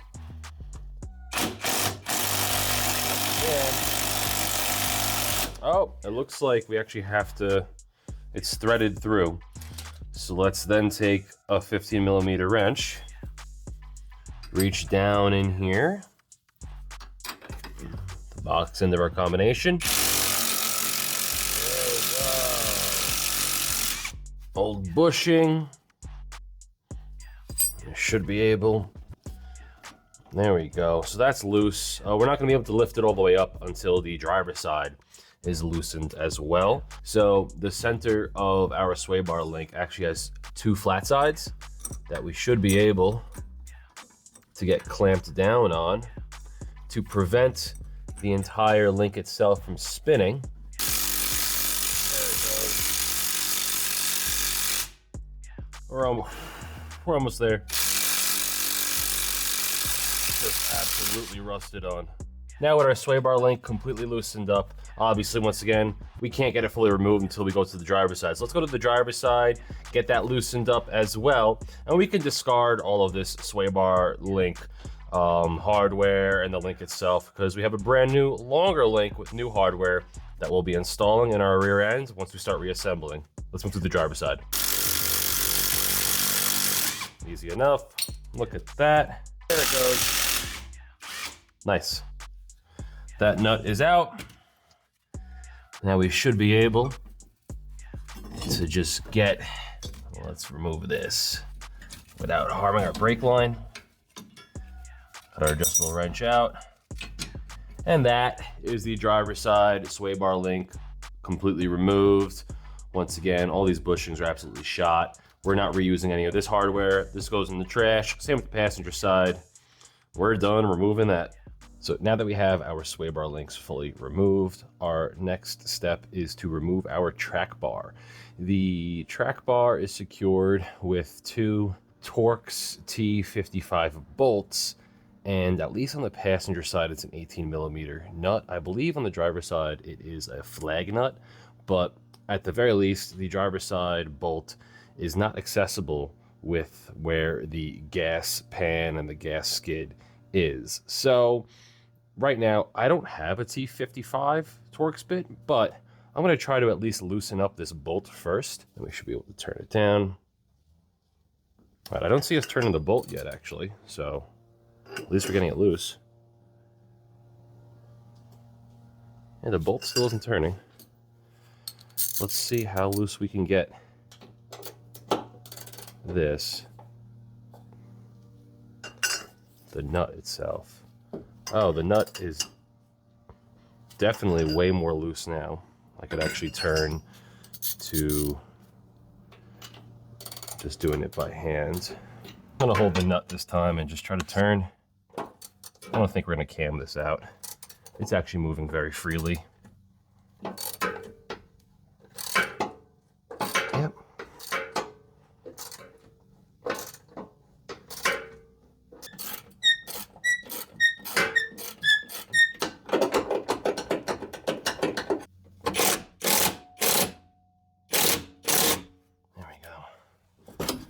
And that's it. Passenger side track bar bolt is out. I think with that, our track bar, there we go. Track bar is freed. So now, once we get the driver's side of the axle dropped, we'll be able to fully remove the track bar, because when it's dropped on that end, we'll be able to access the driver's side bolt, get it removed, remove our track bar, and prepare our brand new track bar. Now, let's move on to loosening all of the control arm nuts on both the passenger side and the driver's side. We're gonna go ahead and start working on our control arms. I did have all these bolts soaking overnight, but I know they're still gonna be pretty stuck. I remember from my last ZJ, this honestly took a lot of work. It's all bolt and nut 21 mil for the entire bottom. But we're gonna start with the body side. Let's see if we could just get this turning. Yeah, it turns a little. There it goes. If I had a second person holding this, this would work. I don't think we're getting anywhere with that. Oh, that's taking its time, but it's coming.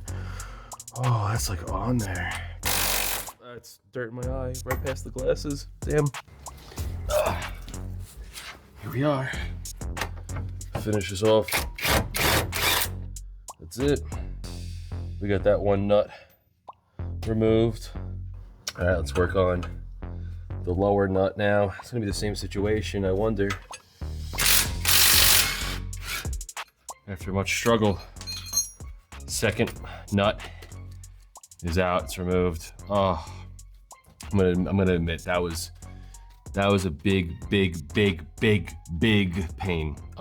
These lower control arms, especially in the rear, are held on with a crazy amount of force that if you don't have the right tools, patience, angles, you're going to be in for a very bad time if you're not prepared with the proper proper impacts and just don't do this.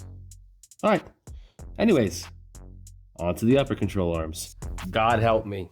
Now, regarding our upper control arms, we first have to address this bracket that is mounted up within, which actually appears to be holding our ABS line up and on. So let's go ahead. I think I got a 13 millimeter socket on there with an extension, and let's give it a couple of hits.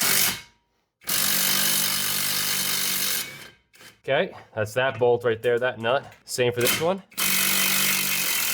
Now, as you can see, we're able to actually up and move this bracket. So when we remove the control arm, we'll be able to remove this bracket off as we pick it up, pull it towards us. Let me just check. I got a 15 mil for the back here. Yeah, it's a 15 millimeter wrench. Facing us here is actually a T50 Torx bit.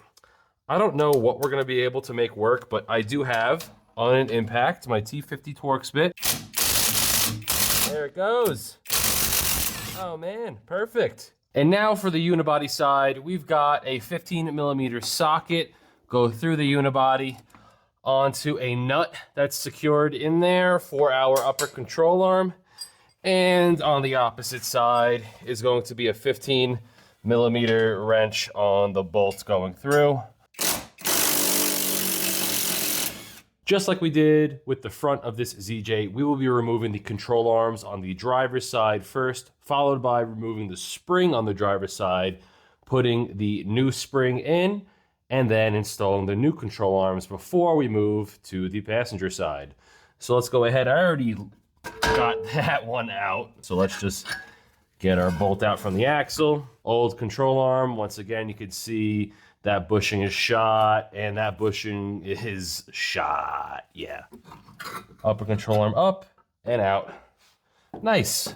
Our upper control arm is now removed on the driver's side, as well as our lower control arm. Loosen our, there we go. Saw how we just moved our axle forward, by the way. This is where it becomes very interesting to install your new control arms, is getting the axle lined up. Okay. That's our spring retainer removed. If we go ahead and just gently lower our axle,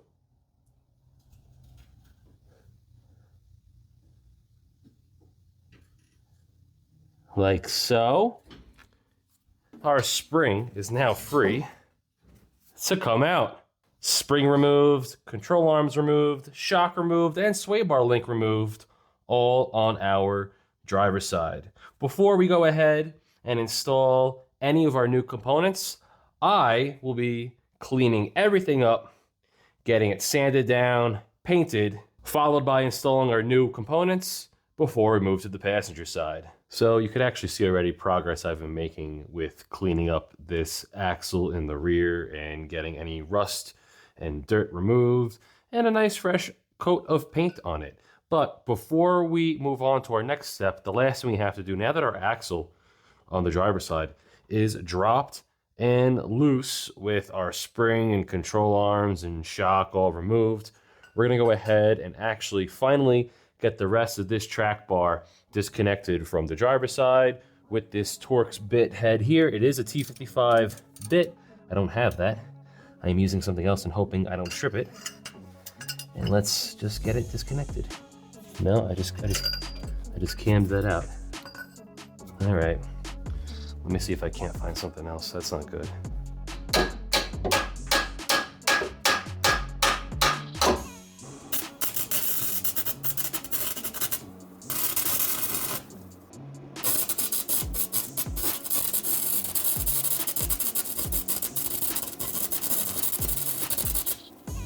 Hey, am I on fire? Surprisingly, no. My weld is not holding and the bolt is coming out. I've now caused an issue. I've caused a problem. So maybe I should have just gotten the T55 bit. Let me see what I can do.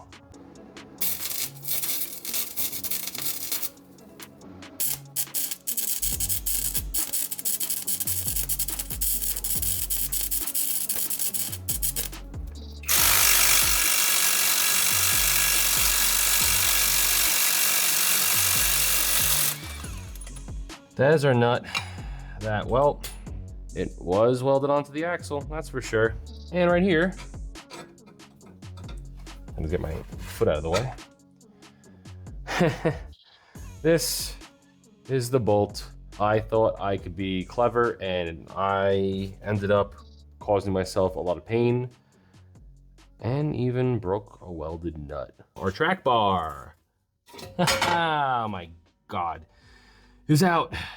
To get these control arms and brand new rear track bar installed underneath our ZJ in the rear, we're gonna have to go ahead and get these, just like the fronts, measured out to a proper starting point that is designated within the Iron Rock Off-Road 3.5-inch premium lift kit manual.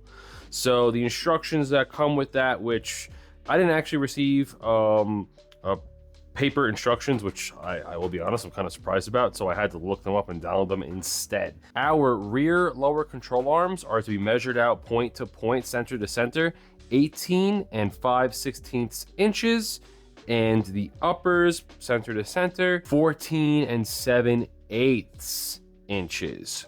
The track bar center to center, once we get our bushings and sleeves installed, need to be measured out to 31 and 3/4 inches. So let's go ahead and start with our control arms. For the control arms, for the lower ones, you can see that we need to, just like the front ones, we need to insert our bolts here that go onto the clamp of the control arm itself. There are two that come in a package for this. So once we get this measured out, I'll go ahead and grab those and we can secure this down. From center to center, that is 18 and 1, 2, 3, 4, 5/16 inches. Rear upper control arms are 14 and 7/8 inches, center point to center point. That is 14 and 7/8. And with that, we have now successfully lengthened our control arms to the proper length. Our rear uppers, 14 and 7/8 inches. Our rear lowers, 18 and 5/16 inches. So for our rear track bar, as you can see, we do not have any bushings in either of the ends of the track bar. That's because we are supplied with the bushings that we need to press in. So just like with the front track bar, we will be doing the same with the rear. We're going to take some red multi-vehicle, multi-purpose grease, get it just smeared on in here. I'm going to put a little bit so it doesn't just try to pop out like I noticed with the front track bar. And we're going to use the vise to get them pressed in. Let's take this end out, and I do believe this is actually the driver's side end. Let's go ahead and get this in the vise with the bushings and sleeve to get that pressed together with some multi-purpose grease. That should be more than enough, to be honest. Get it all within this eyelet here, one side in here, and let's just get it just pressed in a little, enough that it stays in there. Okay, and that should be perfect. We'll go ahead and get these pressed all the way in.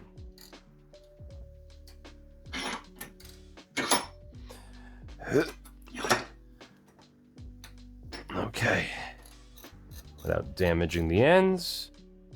Now we have successfully pressed in the bushing for the driver's side of our rear track bar. Now I'm just gonna hold it in place until it makes contact with the other side. And now we're pressing our sleeve into our bushing and the eyelet. I highly recommend for this job, you need a table vise. You really need a vise. There's just no other way to do this properly. Okay. Now let's loosen her up. And that we have successfully, and look how flush it is, and it's staying. This is perfect. We have successfully installed our bushing into the rear track bar driver's side eyelet. This is a little trickier because you have the full arm, you have the full track bar to deal with here. There we go. Look at that. Okay, we got one side in. Let's go for the other side, flip it around. Let's see. No, it's going in crooked. There we go. Now, let's just give it a nice. There we go. And now our bushing is fully seated within the passenger side of the track bar. There we go. And now we're getting our sleeve properly pressed into our bushing.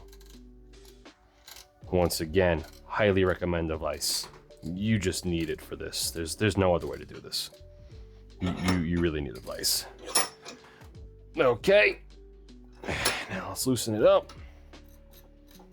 And just like that, we now have the passenger side of the track bar with our bushing and sleeve fully installed, ready to be installed in the rear end of our ZJ. Center to center, 31 3/4 inches.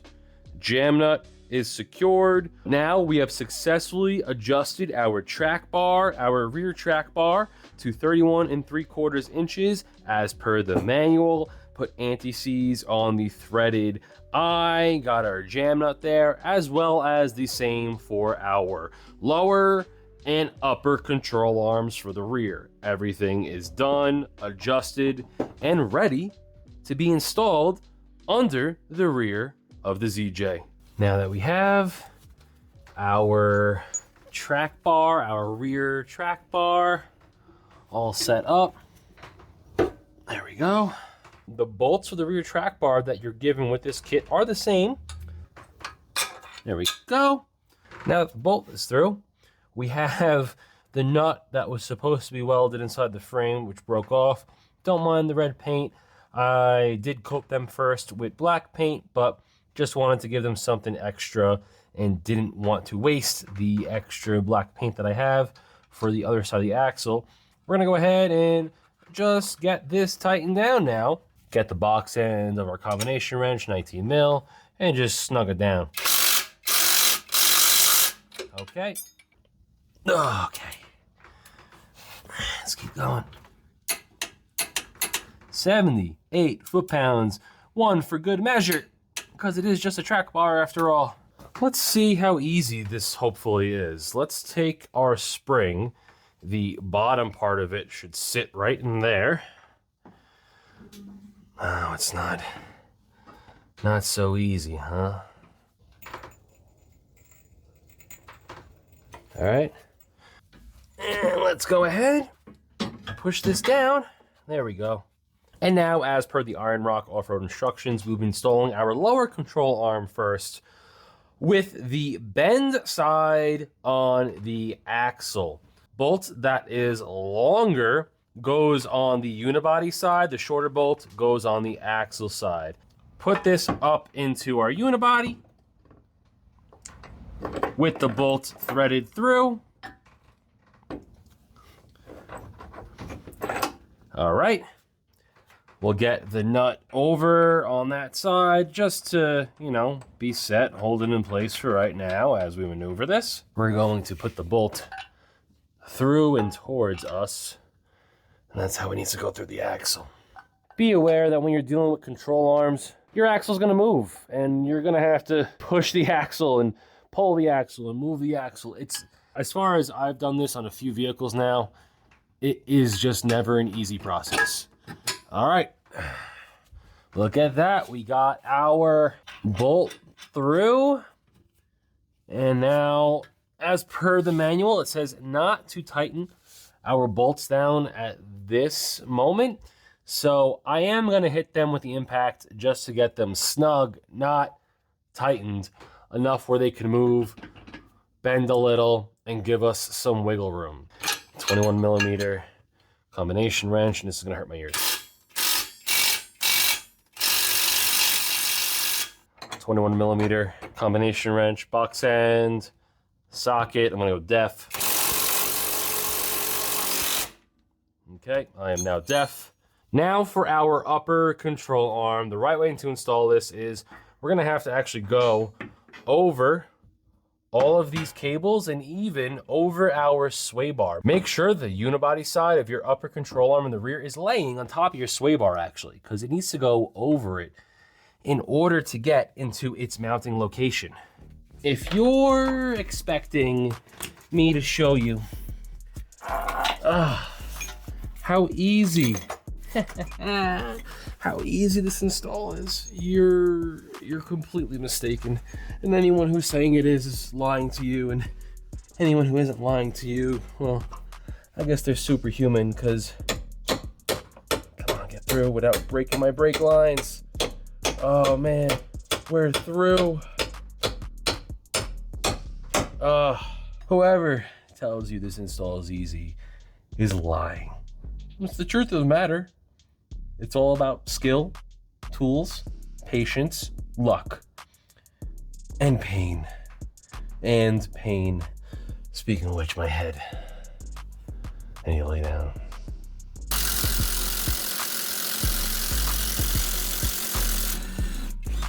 There we go. There we go. Our upper control arm is out. These bushings don't look too bad on this side. This control arm's now garbage. And now with a 21 millimeter socket on this side, I'm just gonna go ahead and hit it. Easy as that.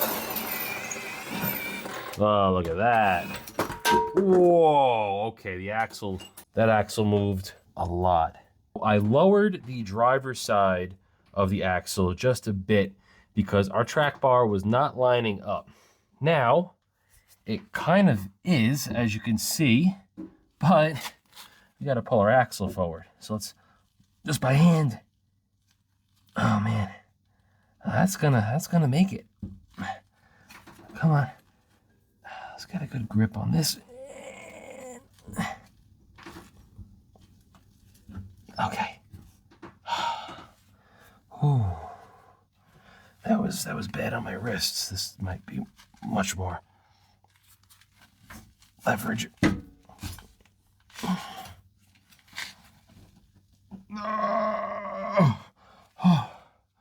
Okay.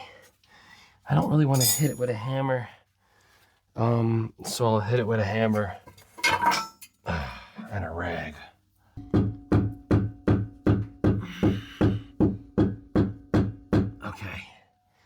Now, it's at least up in there, but now it doesn't exactly line up.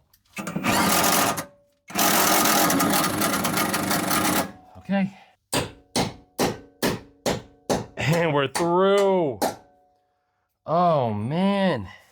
It is 78 foot-pounds on this side as well. Gonna go ahead. It's 119 mil. And we are going to torque this down. We are at 78 foot-pounds. We are torqued down. Our rear track bar is installed. So after getting the track bar installed last night, I went ahead, cleaned up the passenger side of our whole rear axle here, and even got our spring and lower control arm in place. This wasn't too difficult. The axle definitely had a lot of movement on this side, so I was off by a good like 5 inches. Ended up just messing around with the jack, getting it nice and straight, and now we are perfectly aligned because these lower control arms are the same length on the driver's side and passenger side as they should be, as they need to be. So with our lower control arm in place and our passenger side rear spring, let's go ahead and get our upper control arm in place. Once that's done, we're going to go ahead and move on to our sway bar links and our shocks.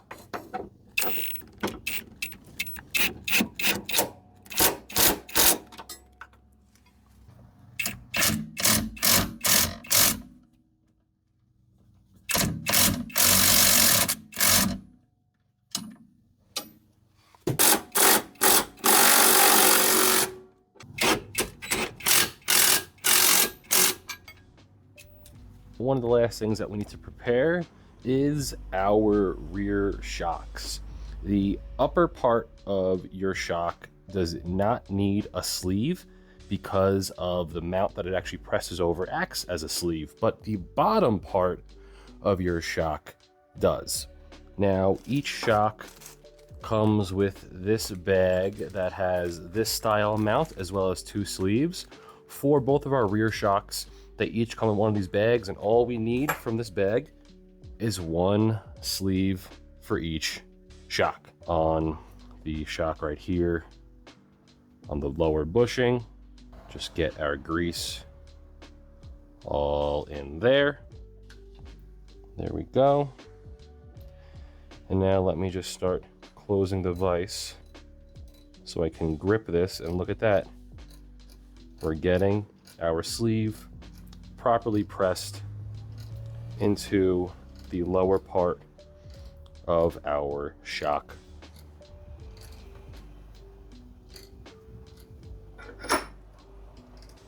Look at that, let it go. And just like that, both of our rear shocks have their sleeves pressed in, and we're ready to install these. And before we go ahead and press our shock on the upper mount, in bag labeled 274, you have 2 spacers. We have to install the spacer first over this mount, followed by our shock. So let's go ahead and do just that. Get one of these spacers out. Okay. And it goes just right there. Over the threads, sits on the body. Now, going to take our shock. Got the grease facing this way, and that should just make it easy for us to just get it pressed on over. Just wiggle it back and forth, and it should help make its way over. I think we're pressed. Yeah, we're pressed. The rest of it, we'll be able to get it torqued down to get it seated. So let's just take a rag, a dirty rag, I may add. Get that grease cleaned off these threads. And with the grease cleaned off those threads, let's take the upper shock nut. Already had this just sitting on here while we did the rest of the install. Get that threaded on. So unfortunately, it seems that this bottom shock mount on our axle here was pressed like this when the stock shocks were installed. And with that, this has no way of fitting in. Like, yeah, you could say I could press it in, but if you look at this, which is the sleeve that's in our bushing, it doesn't fit anywhere in here. So we're gonna just try to get this bent back a little.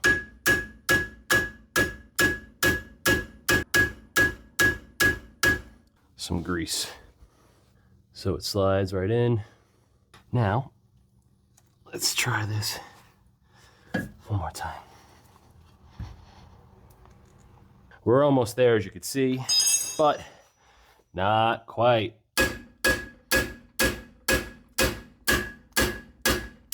Oh yeah, that's exactly what we needed.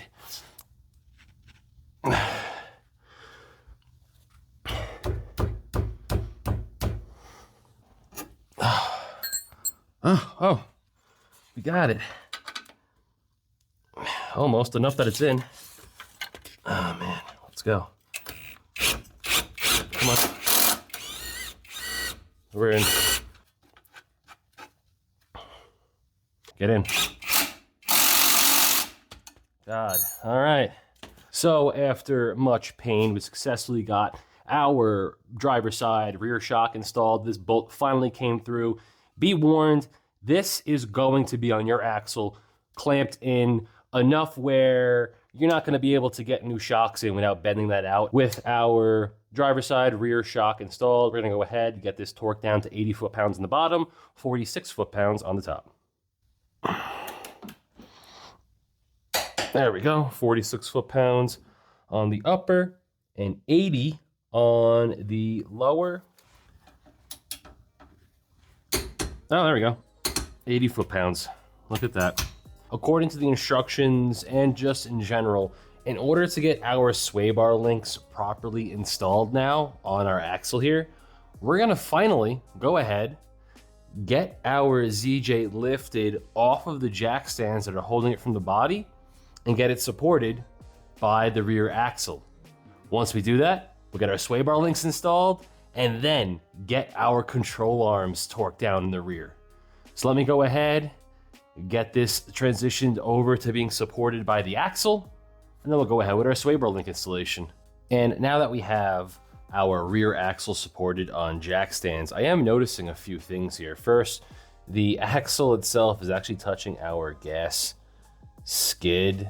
It's touching it pretty decently. So obviously, I think our axle's wrapped backwards a little bit. I think it needs to come forward, but I also think that might happen when we drop the transfer case. So let's just see what happens first with the little transfer case drop and everything's sitting on the actual wheels. Yes, it's sitting on the axle right now. You can see our spring is kind of bent forward a little bit. So if this isn't, exactly how it needs to be, it's okay, because I'm going to be taking it to get a full alignment and they'll make it all right. So regarding our sway bar, we're going to go ahead, come through the bottom with this really long bolt, get that bushing seated up in there, get one of the bushings down, pressing against it with a washer, and then with our spacer sleeve.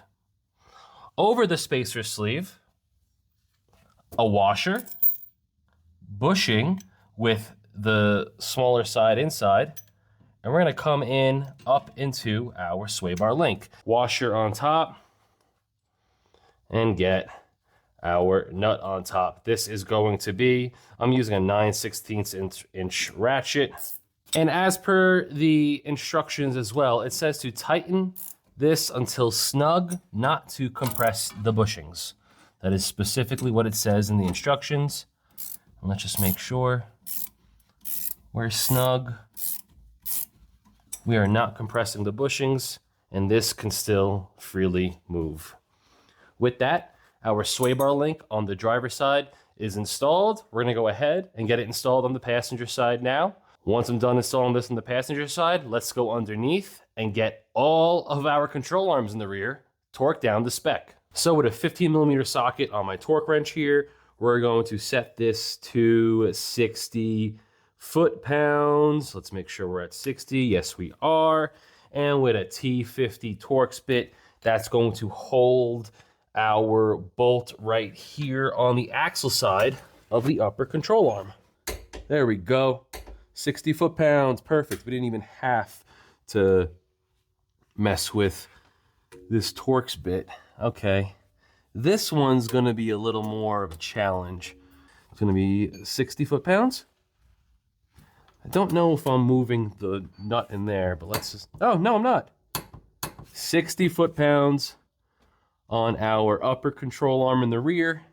Now we're gonna go to our lower control arm, which is 120 foot-pounds. Oof. So now for our lower control arms, I'll get my 21mm socket, set this to 120, and we'll go ahead with a 21mm combination wrench. Get back underneath, just hold it as high up as we can go and come down. Okay, so again, another click. Ha! 120 foot-pounds. We're gonna do the same thing for the unibody side. There we go, 120 foot-pounds. Upper control arm and lower control arm torqued down to spec on our rear driver's side. I'm gonna go around to the passenger side, do the same thing, and then we're gonna transition to the front axle. I have the ZJ on all fours. It looks really great, by the way, but I think I misunderstood something regarding being able to at least very briefly run the stock wheels and tires, at least as far as I know, stock that, you know, stock size and whatnot that I got this ZJ with, because if we look under here, that is very much touching, and so is the passenger side. So I think I have an appointment tomorrow with the shop.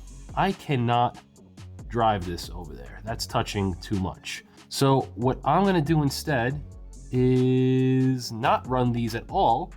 Go get my JL wheels and tires on the side of the house. I already have spacer adapters for them. I'm gonna just throw those on really quick, and I should be good to at least make it over to the shop. I kind of just didn't want to run them just yet, but kind of looks like I have no choice.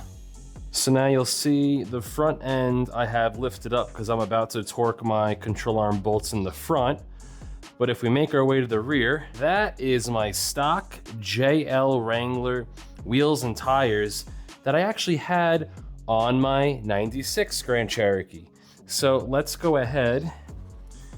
If we go in here, you'll see the black there up against the rotor. That is a spacer adapter to adapt this 97 Grand Cherokee to be able to accept the stock lug pattern of a JL Wrangler.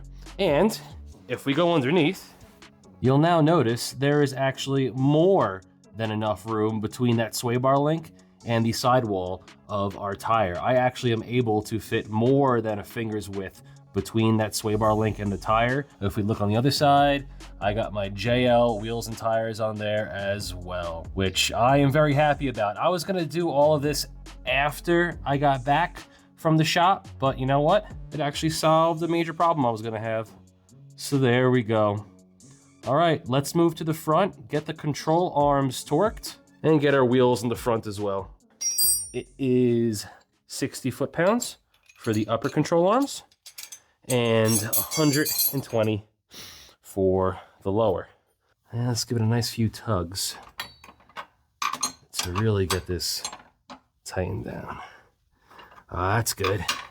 All right, now how about we try this? Let's keep that one straight. Oh man. There we go. Oh, just took a little more. Oh, you know what? We're gonna do this.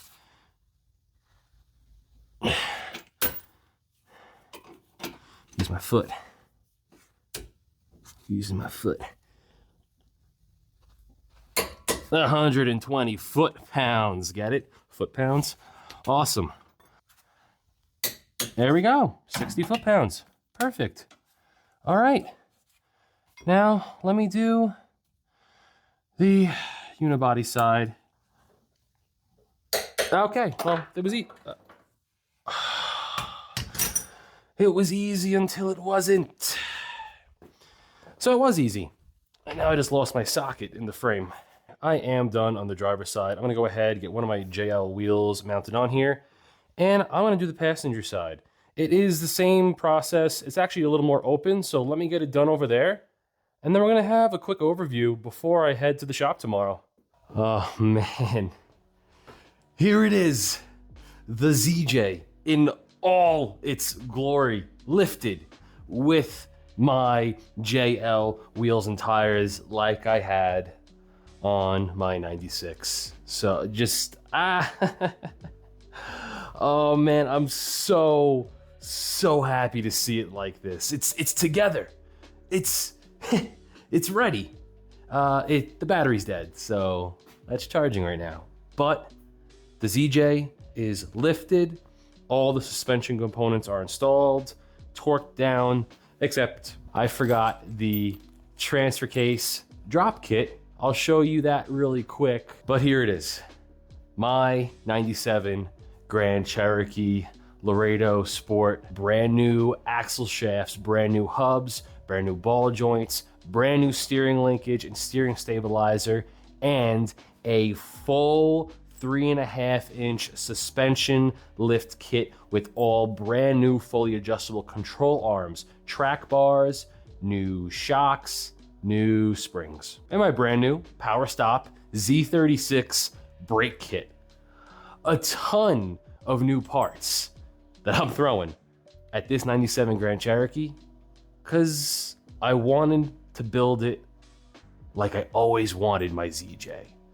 Nice and complete, lifted, ready to last a long, long time. I'm gonna be driving this over to the shop in the morning where they're gonna do a full 4-wheel drive alignment to get my pinion angles and everything all correct, my driveline angles, and just align the whole front end, everything. You know, I went by the instructions for all of the benchmark measurements, but I don't really have the equipment nor the knowledge and know-how. I bet I can learn, but I'd rather just bring it to a professional and have them just bang it out, get it all done, and retorque everything, even though I guess they're gonna have to take stuff apart and retorque it anyways, but just double check my work. Make sure there's nothing too loose, and make sure she's roadworthy. All right, it's getting late. Let's get this transfer case drop kit in real quick. We're just gonna support our cross member, and now with a 15mm socket.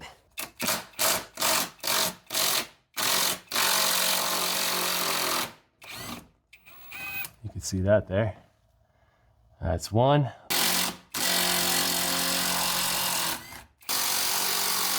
Okay, now that we have it lowered on this side, let's go around. We should be able to slide our puck in there. Yes, we're able to. So because of that, I'm gonna grab this hardware kit they give you for the transfer case drop kit. Comes with new bolts, washers and all. Go with our 17mm socket, get our bolt, get it threaded. There it goes. And now, same for this side. Get it in and threaded. Okay, and let's see why this one wants to be a little difficult. There it goes. Okay. There it goes. Oh, nice, we're in. Okay, now for this one. Okay, now for this one again. Now for this one again. For our final moment of the night, we're torquing these down to 50 foot-pounds. All right, it's on this one. 50.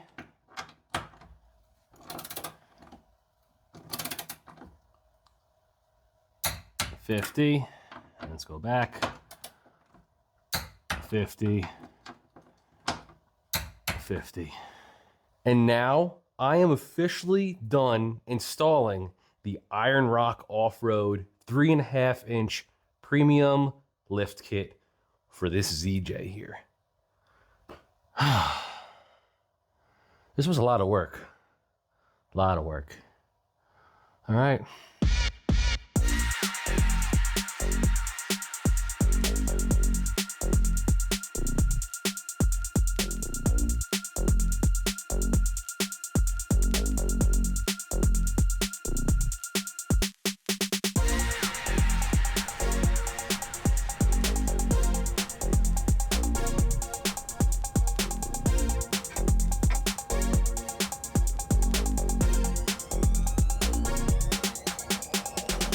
Well, it's surely been a minute because it is now July and it's been 7 months since I completed the install of the Iron Rock Off-Road 3.5-inch premium suspension lift kit on my 97 Grand Cherokee. But to get you up to speed really quick, the next morning I went ahead, brought this to the shop so they could conduct a full 4x4 alignment on my ZJ here, and everything went well. But on my way home, I was having an obvious rubbing and clunking in the rear. The rear axle, where the track bar mounting bolt on the driver's side is, was touching the gas skid plate. So right when I got home, I carefully took an angle grinder and cut off the corner that was touching the axle, and that went well. And ever since, it has been an amazing lift kit to get installed on my ZJ. Only 2 other things I had noticed that I was able to take care of. One of them, the front bumper with these 31-inch tires on it, it was touching at certain angles, turning right or turning left. I was hitting the front stock bumper of my ZJ. So I took a little saw and just, once again, trimmed it on either side until I was able to properly clearance my bumper from hitting my tires anymore. And the last thing that I haven't really taken care of yet, because I kind of haven't had to, is the drag link is touching the bottom part of the sway bar when I turn my wheel to the right, depending on the angle that the ZJ's at. If I'm going over a bump or backing out of my driveway, for instance, you'll feel it touch. But once again, that's something I have noticed, but hasn't really been a big issue. I think the only way to solve that would be with a drop pitman arm in the future, but that's not really something I want to do. So that's 3 things you should keep in mind when installing this lift kit on your ZJ. The gas skid plate will most likely make contact with your axle. Your tires, depending on the size that you put on, will most likely make contact with your bumper.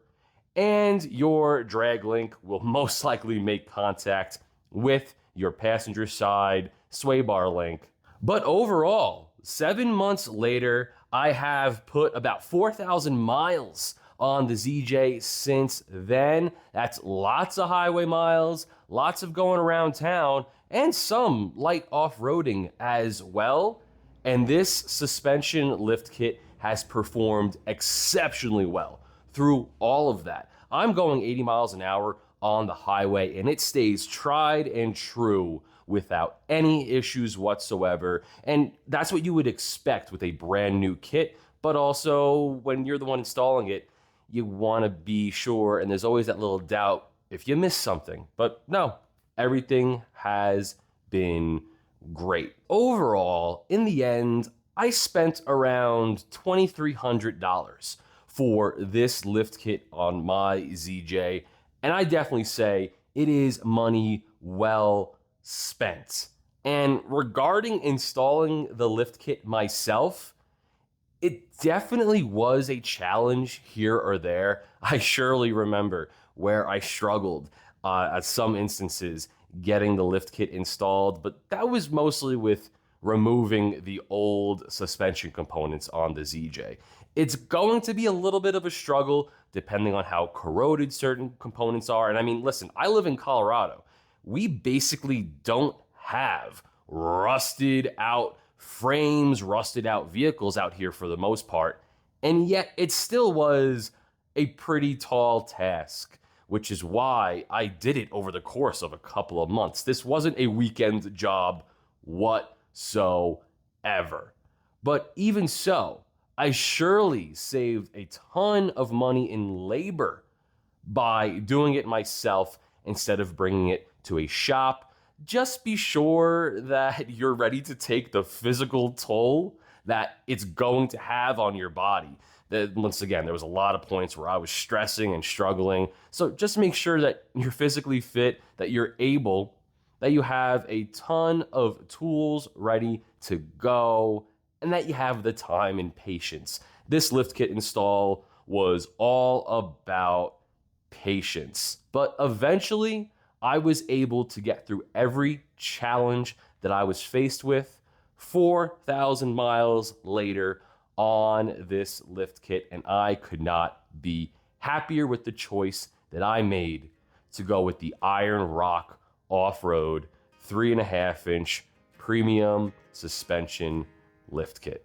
I know this was a long video, but this video was meant to be a full, comprehensive how-to with all the tips, tricks, things I ran into to show you how to get this lift kit installed on your ZJ Grand Cherokee in your garage, to show you that it is possible, and just so you could see what to expect when taking on the challenge of getting it installed in your garage. Now, if you did watch this video all the way through, thank you very much for watching. I really appreciate you sticking around and learning all about getting this lift kit installed in the ZJ, but also this was a huge video, way bigger than I expected it to be.